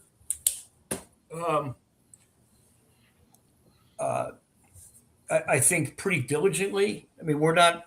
Look, I can tell you, Isaiah and I were not line them up, sign them up. Whoever wants to play. I mean, right. You should see the lineup that I texted to, not only a lineup, but the entire roster that I texted to Isaiah last year. So no, I'm not surprised. These teams are I think the rosters are very planned and thought out. There is no portal for not like a transfer portal like we have here. It's literally a network, right? Like I find out Miles is out, and I immediately call Zeke and I say, look, who do we got? Who do you have next? Can we get somebody? Or I'm calling the coach. I'm calling Eitan Branch. Hey, who can we get? We just, Miles is out, or Desi got injured. What do we do now? Things like that. I'm actually going to scroll. If you give me a second, I'm going to scroll to the people that I suggested to Isaiah last year at this time. And, there are some obvious people on here, but then there are some folks who I've had connection with for a long time, who I've helped over the years as overseas professionals.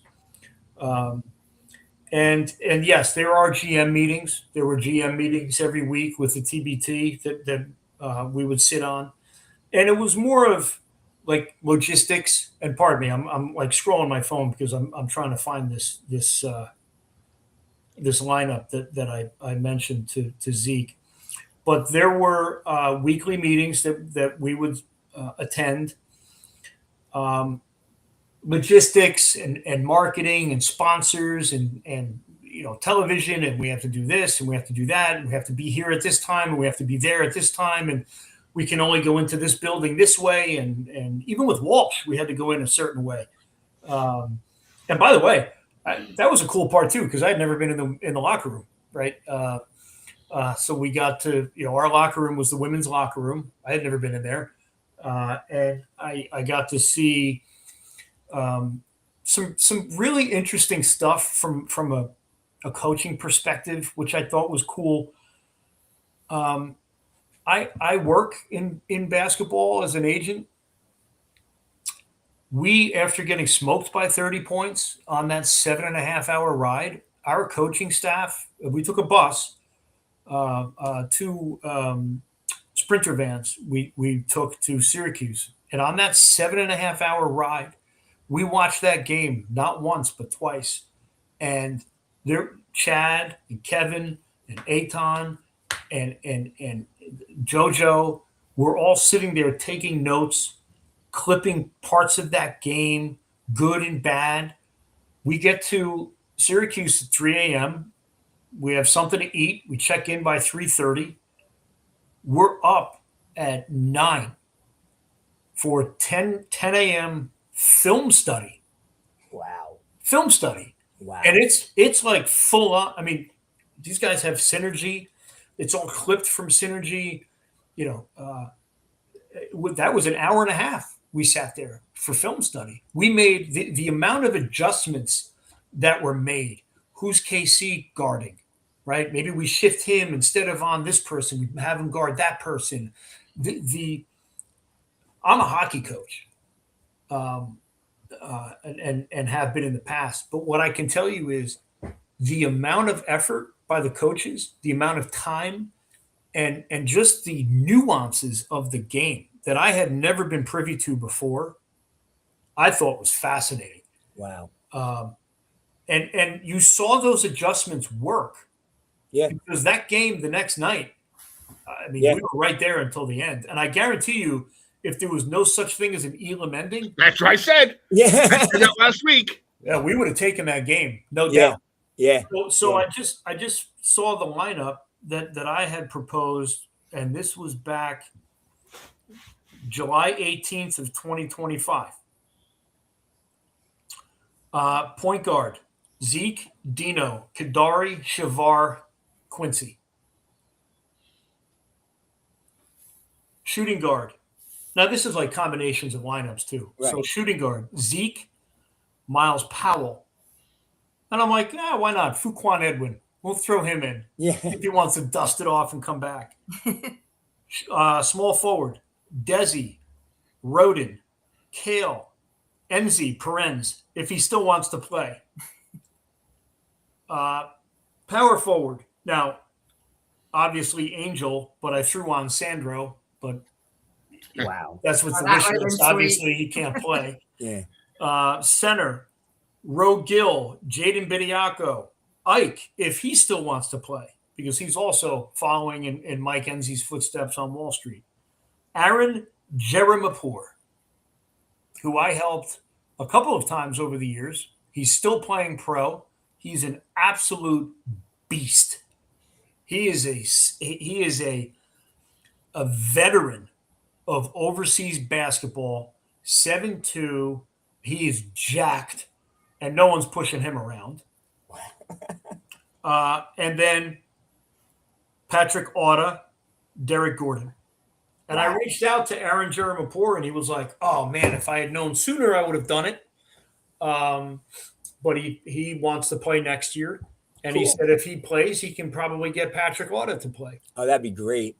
So that was the lineup back a year ago that not the lineup. That was kind of the contemplated roster of guys that we would be able to work with. Yeah. And then, of course, we have the 4 non-shoe roster spots. you ever consider with the whole Coach Shock connection, Dougie Buckets? Doug Eddert? Say that again? You ever consider with the whole Coach Shock connection, like Doug Eddert from St. Peter's? That's not a bad idea. That could be one of our. I noticed he was just in Italy playing some pro 3-on-3 tournament league. So he coaches at Bergen Catholic up here and everything, but he's still playing. And at the game on the 21st, I had a brief conversation with Jeremy Hazel, who looks like he could probably still dose them up. Jeremy was there. Jeremy was there. Yeah. Yeah, I did too. I walked by him. I'm like, hey, Jared, any chance you could still, put a few in? He's like, oh yeah, absolutely. And the other thing I wanted to do too, because I wanted to make this like a whole Seton Hall thing. I saw Jamar Wise at the game, and I know he's a trainer. And I said, Jamar, next year. So a couple of things we've already talked about as a staff, coaching staff, GM, players, whatever. I have reached out to some of the players. I will reach out to all of them and to the coaches. And what I said to them is in a text that, for any organization to grow and improve, it needs input from, in this case, the players and the coaches. I want to know how we can make this the best we can do going forward, not only for the fans, but for the players too. I'm not doing this to not win it. I'm not doing this to lose. I'm not doing this because I have nothing better to do. I want to win this thing. And it seems, I don't want to say easy to do, but it is definitely doable. Because I think the one thing that really I thought was a little off balance, Buddy Boeheim is 2 weeks from the NBA Summer League. Yeah. So he's still hot yet. He still has his stroke from playing against the best, the next level down from the best talent in the world. So then he comes in, he still has his stroke yet. I thought that was a little unfair because he coming from that league right over to the TBT. He was definitely knocking him down. But I do think this is something that's winnable, particularly now with the format as it is. I mean, there's only 8 teams in the alumni division. We had won that series. We're right there trying to figure out how to get to Connecticut. I'm sorry, Connecticut to Kentucky. So, what I want, and look, maybe I can ask for your help on this. I know a lot of the fans were disappointed again because guys like Miles and Desi and Dino, couldn't play, particularly because Miles was announced to play and Desi was announced to play. And Derek Gordon, he was announced to play, although he chose to play in Valencia for the I don't remember the exact organization title, but the Gay Olympics. So he elected to participate in that in Valencia, like a week before the tournament. So what are you going to do? So in any event, I really hope that we still have the same support next year for this and that we are able to sell out Walsh like we did. I hope people aren't saying, well, screw this, I'm not going to do it because, they promised me that, Desi was going to play and he didn't play, or Miles was going to play and didn't play. One of the things in talking about the improvements that we're going to make is that we're going to have the players make the player announcement.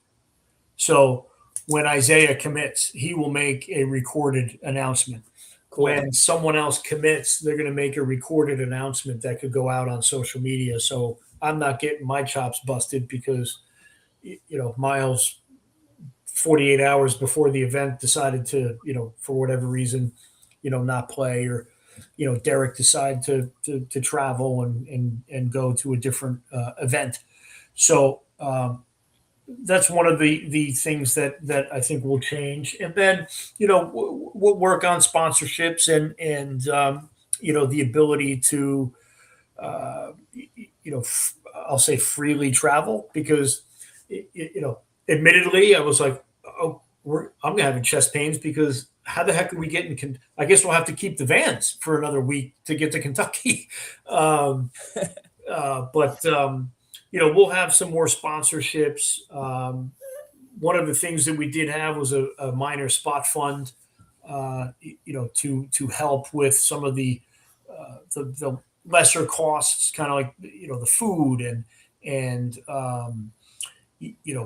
Gatorade for the locker room and things like that. So we raised like a couple grand for that. We did have Liberty Bank of New Jersey, which is a great sponsor for us, and it is a new community bank in Verona, New Jersey, which is also looking to grow, and it's founded by a couple of Seton Hall law school grads. Investors are some Seton Hall people like myself and others. So we had obviously some support from Liberty Bank of New Jersey, and then we had support from Hobbies, which is a legendary Loved it.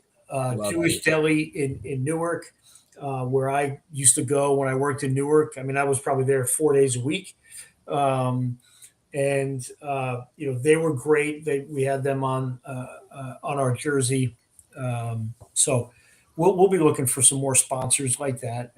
The Hotel MC in Montclair was going to help us with some rooms, but because this kind of fell during the same time as the FIFA World Cup and multiple teams were staying at that hotel, we couldn't use the hotel because regardless of whether or not there were rooms, FIFA booked the entire hotel. Yeah. Either booked the hotel or security wouldn't allow anyone else to book there. So we'll have, and that takes some planning and some of the things that I had mentioned before, talking to the players.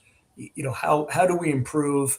I think certainly getting them here sooner so they can have a mini training camp and practice more. I mean, we did try to practice as much as we could over those few days before the event, but try to get them in like 2 weeks beforehand. Relationships permitting with their wives and or girlfriends, but something like that I think would help. And look, like I said, I think it's winnable. I really do, particularly now with the new format. And I also recommended to the TBT that instead of having to drive up to Syracuse for a 3-game set, if they really want to make a splash, why not have a 3-game set with Rutgers? Reach out to Rutgers Athletics and have somebody from Rutgers do the same thing that I'm doing at Seton Hall. Yeah. And we can guarantee we will sell out Walsh. We will sell out the Rack or Jersey Mike's or whatever the heck they're calling it now. And we'll sell out Walsh again if we have to come back for game 3. And I did tell TBT, we get home court advantage. So they like the idea. I mean, why not? It is a rivalry. Like, we don't have a rivalry with Syracuse anymore. We did, years ago, but not so much anymore. Why not have that rivalry at home? 2 New Jersey schools going at it, and then whoever wins that, then they can go and drive up to Rutgers or Syracuse or wherever. But those are some of the recommendations that I made, at least to TBT, and then, like I said, we'll be making improvements and adjustments as we go. Guys, any last questions for Ryan? I'm good. Yeah, Ryan, like I said, I'm a Seton Hall graduate. This is my sports network. Anything you need as a media mouthpiece, announcements during the year. We go on almost every week. We have our own, we had our own little discussion last week of who we'd like to see playing on the team and stuff. So, hey, we love to be a part of this with you. Like I said, we're here every week, and we covered. We do a Coach Boz show. Coach Boz is on our show, this show all the time. So, any help you need, any that we could do, to help you as a media mouthpiece, let us know. I appreciate that. Yeah, absolutely. And anytime, you guys need me back on for, college athletic stuff or, whatever, I'm happy to join. I very much appreciate the opportunity to be here. Yeah, Ryan, we had a pregame and a postgame on the TBT, and we were getting like 3,000 views. So thank you so much. It was just, there's a big, and our interview, there was such a big interest, and we just need to work together because we're all one Seton Hall. I'm sorry, Claire, go on. Quick question. What do you think of this year's incoming team? Oh, I think this team is going to be good. Yeah. Listen, as I said before, Shaw every year has to do Herculean work, and his staff, to put a team together from thin air every year, right? And that's not an exaggeration. I mean, we see the transfer portal, right? We know every year he starts with like one person, and I think he has. I don't know. I can't think of the word to describe it, but he has such an ability to recruit, get guys to buy in, Yes. and really get the most out of the players. And if they're here for a year, fine. It is what it is. But in that year or two or however much he has the guys, I don't know what it is. I mean, I've never been in the locker room, like I said, with him and the players. But what he does every year from a recruiting standpoint, and look, I know, the one thing I learned about doing the GM stuff is that you're not going to please everybody all the time. And, we did a jersey drop and people are like, the jerseys suck. And then you got a whole bunch of people saying, I love the jerseys. So it's like, what are you going to do? He has to recreate the roster every single season, starting from player 1, maybe player 2 if he's lucky. So for him to be able to do that every year, for him to then be able to put 13, 14, 15 new players, put them together, deal with egos, deal with having never played together before, and still churn out 20-win seasons? Are you kidding me? Like, he is an unbelievable coach. The moment that they extended his contract, I texted Brian Felt. I'm like, no brainer, dude. Like, thank God you got this done. He is not only a hell of a coach, and I can tell you just, as much as Isaiah loves and bleeds Seton Hall and supports Seton Hall, I mean, Shaheen is he's identical.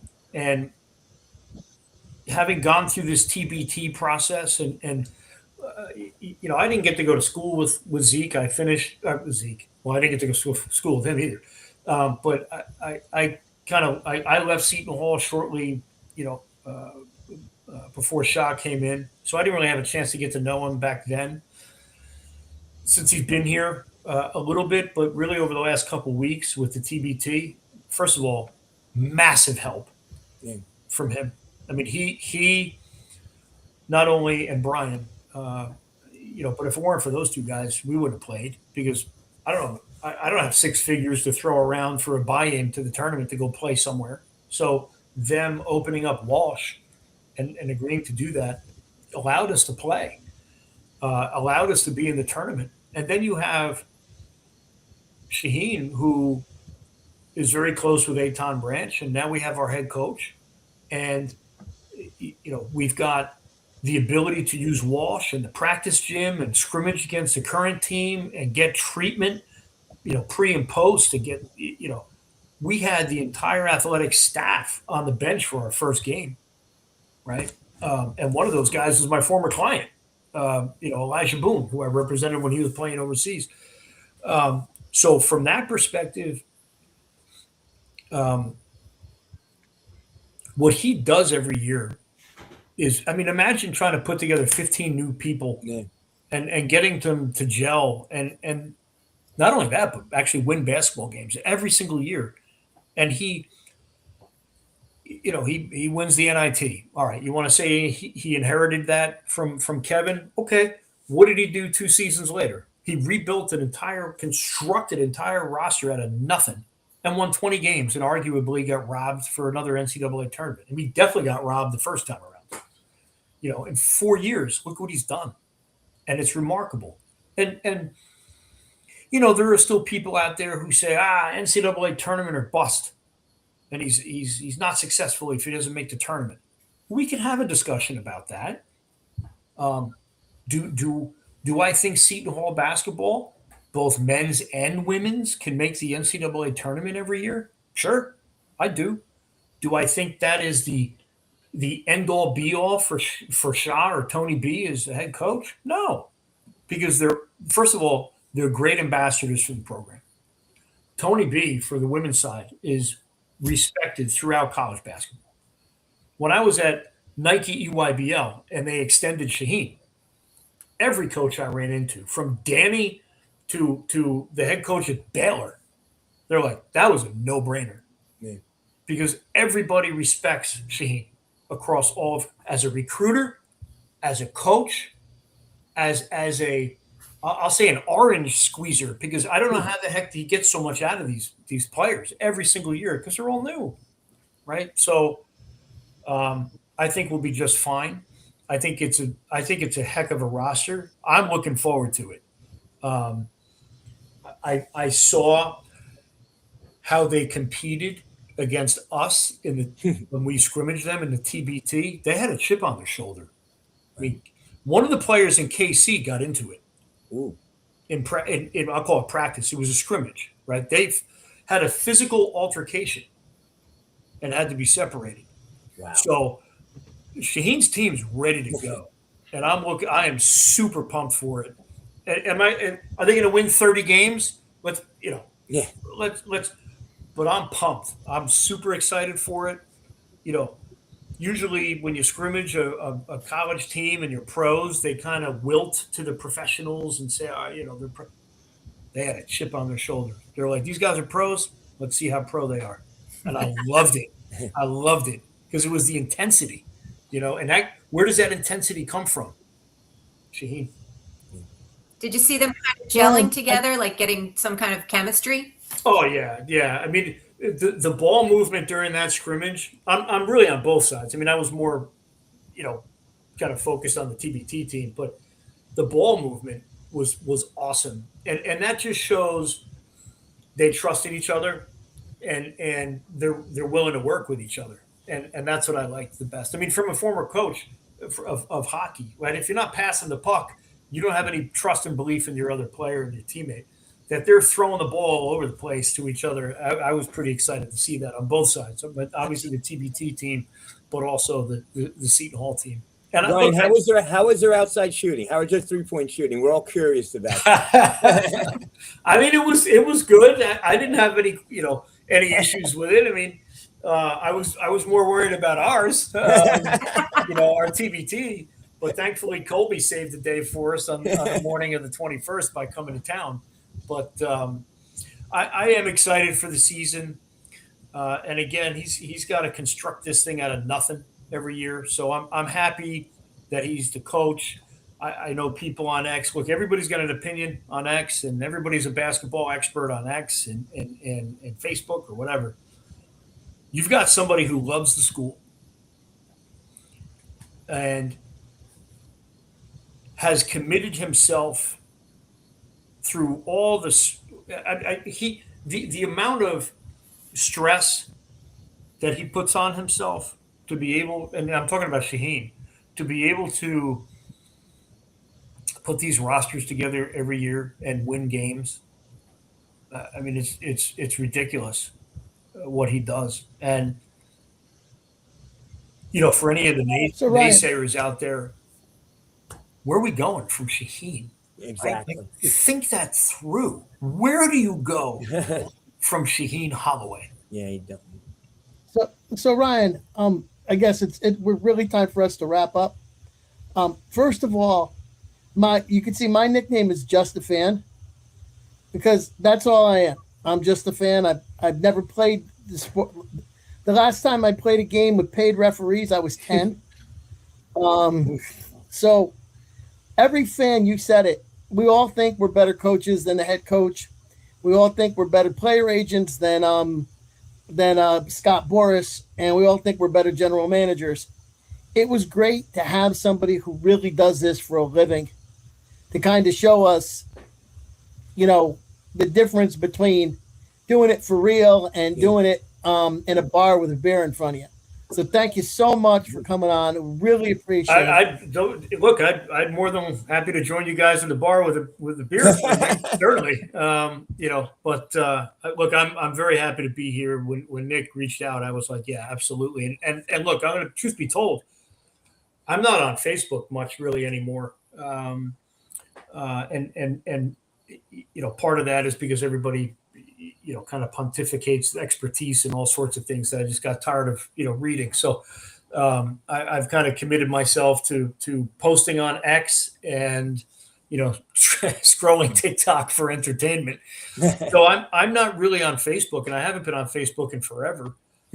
So I was happy to get, first of all, to be a part of the show, and then be invited. I mean, when I was interviewed at the TBT, I thought it was great. And then Nick, you reaching out, to ask me to join, absolutely. I mean, I would have adjusted things to be able to do this. So anytime you need me again, I'd be happy to come on, and I'm happy now to have a reason to go back to Facebook and to follow along.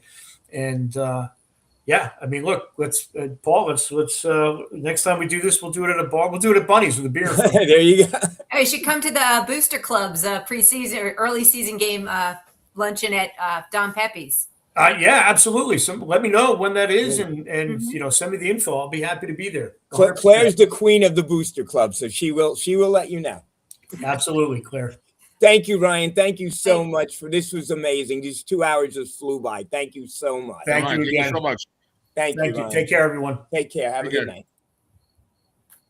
Well, that was great. That was 2 hours. That's our longest show. I mean, we've had long shows. Didn't feel like our longest show. That was great. I still have jet lag. Just flew in last night. Ugh. Learned so much too. Really. Wow. My head was spinning for a little bit there. It was like, I can't keep up with all of this. Well, Paul and I had a pre-show to go over like the legal stuff, because neither one of us went to law school, but he really explained it on a level that we could all understand. Absolutely. It was great.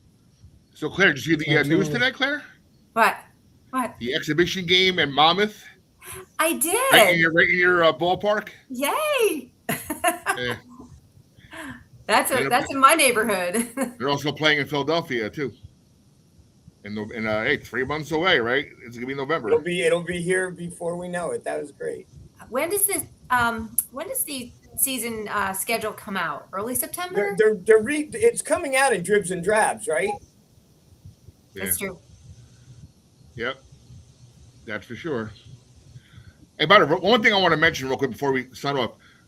I have to say this as a broadcaster and whatnot. And did you see what what's his first name? Bill Murray's son did at Boston College this week? No. Luke. Absolutely. That was amazing. Luke Murray, right? Luke Murray? Luke Murray, right? Luke Murray. I think. He came in and fired the 13-year plus veteran broadcasters like at the very last minute because he wanted a fresh new perspective on the team. So he just comes in and just fires the guys without even with no really cause except I want something new. Wow. Wow. I just saw it on X like Mike McCarroll's blasting the guy, because wow. That's a little bit out of I get the coaching staff, I get the training staff, I get the support staff, the announcers. Could you even do that, Bobby? Like, I guess you can. Because their contracts are held by the athletic department. So I guess if you want to say, "Hey, we're done. Let's go. Let's move on to somebody else," you could. Wouldn't that be fun if he brought his dad in to be the announcer? Well, the announcers, from what I saw, the announcers spent a good part of since he was hired trying to get a meeting with him, introduce themselves. Just say, hey, listen, we've been doing the broadcast, like to meet you. And he wanted no part of them. And then just turned around and said, went up to the chain of command. I think a lot of folks are blasting the BCAD because it was the athletic director that ultimately, says we don't want these guys anymore.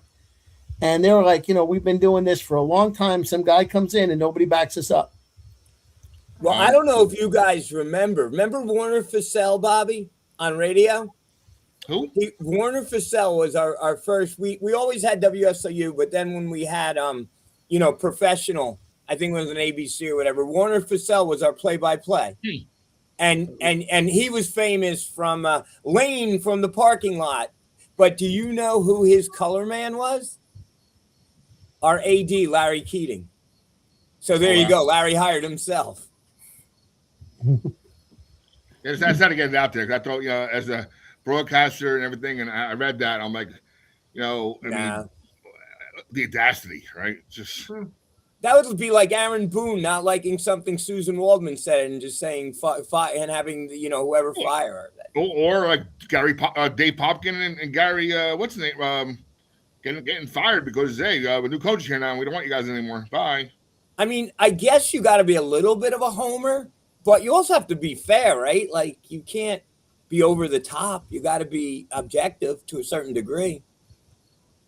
Plus, Luke, how does Luke Murray even know what these guys have been saying on the Boston College?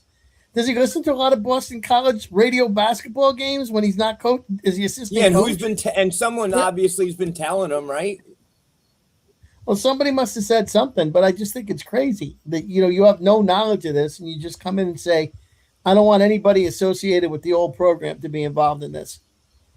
I thought it was great. I mean, Ryan said so many great things. I'm going to go back and watch it like 3 times now. But how he was talking about the film, I was shocked that he said they were like, that's what college coaches do. I know that because when Nick was a manager, that's what they do. And they're doing that same thing. And whatever adjustments they made worked. Wow, that was great. By the way, did you guys notice there was a big brawl last week at the TBT? No. In the final with David Steele? No, I think it was the semifinals. There was I saw some news article about it. It was pretty wild. I think it was more when the game was finished. I'm not sure what teams it were, but yep. Here we are. Summer's moving along. So aren't you glad that we did a 7:00 start now, Bobby? Bobby was like saying 7:00 start. Well, now I am, yeah. Well, we haven't noticed when I raised my hands up, George Lombard had his first home run in his first game of the year. I noticed. I saw you celebrating. I didn't. Yeah, what I'm did watching. you just say? Final thoughts, Paul? Well, I think that we heard enormous amounts of information on the business side of college sports. The one thought that we didn't raise, and I didn't think it was appropriate to bring it up with Ryan, is what all the university presidents think about this stuff. Right. They're supposed to be running institutions of higher learning, not minor league sports programs. So at some point, I'd love to hear what the dean of academics at Seton Hall thinks about all of this stuff. But that's my final thought. Yeah, because we heard famously that Bud Clark was gone as soon as he signed that contract for $1 million. He wasn't seen on campus, since then, right? Obviously he didn't finish any tests or classes or anything. He just left. So that's got to be a real thorn in the side of, the academic side of things. Absolutely. Claire? I'm excited that they're going to keep going with the TBT. I mean, I know that first game was very painful to watch, but it was also a lot of fun. I mean, what a day it was, going to meet the new team coming in, seeing the old players, even the ones who were injured, coming there to support, Seton Hall and see their fellow Pirates play. I'm glad that they're going to keep it up and then, make this year the learning curve year and next year win it all. Yeah, like I said, we're at a big disadvantage playing, Syracuse and Bingham's Army because they've been doing it for a long time. Mm-hmm. Now you almost should be playing another like newbie team, right? It's like the AA team playing against the Yankees. You're not gonna it's. Well, if we're gonna play Rutgers, don't talk them into it until like April, so they don't have time. That would be fun though, because there are a lot of. It would be. There are a lot of like especially in the high school ranks, a lot of like. I do some of these games and stuff when I'm out there. Like, a lot of Rutgers former players who are coaches now, on the high school level. So and so are our alum and stuff. So it'd be think it'll be a fun thing. That's actually a very good idea. Yeah. And yeah, like I said, it guarantees like raucous, rowdy, into a crowds for 2 or 3 games. Hopefully 2 for us. All right, Nick. To my teammates, guys, thank you so much. Every you guys are great. It was really good. Ryan was amazing. Bobby, is there a way to break this down into 2 shows? I was thinking about that because it was such good information, right? Yeah. Maybe, you know what I mean? Like, because it was really at one point I was gonna at an hour say, "Do you want to come back?" But we ended up doing everything in 2 hours, and it was great. We covered a lot of information. Yeah, Maybe break it off when we started talking about TBT. That's what I was thinking. Yeah. And you segued into that perfectly. That was great. That was the perfect thing, and then we got on that for a while. That was good. Yeah, I might be able to at least split that part from the broadcast. I have a feeling something's going to happen very soon about this whole Judge Sweeney thing, and we'll probably want to have him back sooner than later. It's just so fluid. It's just nonstop. Yeah, who do we bring back though? We know for sure. Real quick, I don't want to go any longer. I know it's late and everything. We've been on for 2 hours and 15 minutes. But we knew from our discussions on the show here, we're wondering or out loud on the show, why is Elijah Fisher in the portal? Right, he has no more eligibility. Now we know why, because he's in there. Now he can play somewhere else. So, or if they're not in the portal, does he have to go back to? Oh no, if they're out of the portal, if Stephen Payne isn't in the portal, Stephen Payne can come. He's exclusive to us if he's not in the portal. Paul, did I say that right? That's right. Yes, that's right. If they did not declare, if the senior for the portal, they have a year of eligibility, but they can't transfer. Right. So they can only play in the teams that they were on last season. Unless Judge Sweeney changes their mind again. Right. So who would that leave us with? It'd be Rivera, Payne, Sumnick. There were at least 2 of those players in the. I'll have to go back and check on 3. We have to see who's it. If they're in the portal, they can go to us and anyone else. If they're not in the portal and they want to play, they're exclusive to us. That's right. And again, that's 9:21 Eastern time on Tuesday. Yeah. Tomorrow morning, who knows what's going to happen? Yeah, because lawyers met with Judge Sweeney today to try to change that. So yeah. I hope this is it. I meant to ask Ryan that if he thought this was it, because you can't bend this and twist this anymore. I think everybody's at their wits' end, and really legally, what else is left except the one thing I had read real quick was that players who weren't drafted in the first or second round of the NBA draft, but played in the summer league as tryouts. Now, could they come back? So that's probably the last wrinkle that's probably left. And hopefully this is it. And then hope, NIL gets fixed and let's just do our 5 years and let's just have basketball again. Let's have some loyalty out there. Well, what I learned from him tonight, I was kind of shocked that you could do 2 or 3 year deals, right? I had no idea. I don't know why more players don't do that. Why the university? Like I said, makes you wonder in hindsight. If we had Bud Clark sign a 2-year deal, right? Does he leave? If Najai Hines was signed to a 2-year deal, does he leave? Ryan alluded to that, right? Yeah. And it's interesting, and I'll leave you with this. I love the rivalries of college sports. The teams that have played for 100 years. And then you see conference realignment, and all of a sudden, Duke's playing Stanford, and Maryland's in the Big Ten, and Texas just now is going to start playing Texas A&M again. I love the watching kids grow up over 4 years, and I love college, the NCAA tournament, and that George Mason, St. Peter's, that team. Every year there's one of them. They're taking that away from us. And what Ryan said is, as long as the teams win, people will come out, and that's probably true. But at some point, it's going to be only the teams that win. and it'll be the same 20 or 30 teams every year that are out there winning. And I think it'll be hard for a school like Seton Hall that's trying to compete in a different way. Bobby. No, I'm trying to fix my I have a new camera. Ryan, I don't know if any of you picked up on this, and I don't know if he was just saying it, but Ryan had me craving El Greco Pizzeria, so I just ordered it. So I think DoorDash just brought it. So in that case, it's time to say go good night, Pirates. guys. A pleasure. Love you guys. Thank you. Yeah, we got to do a bunny soon. We got to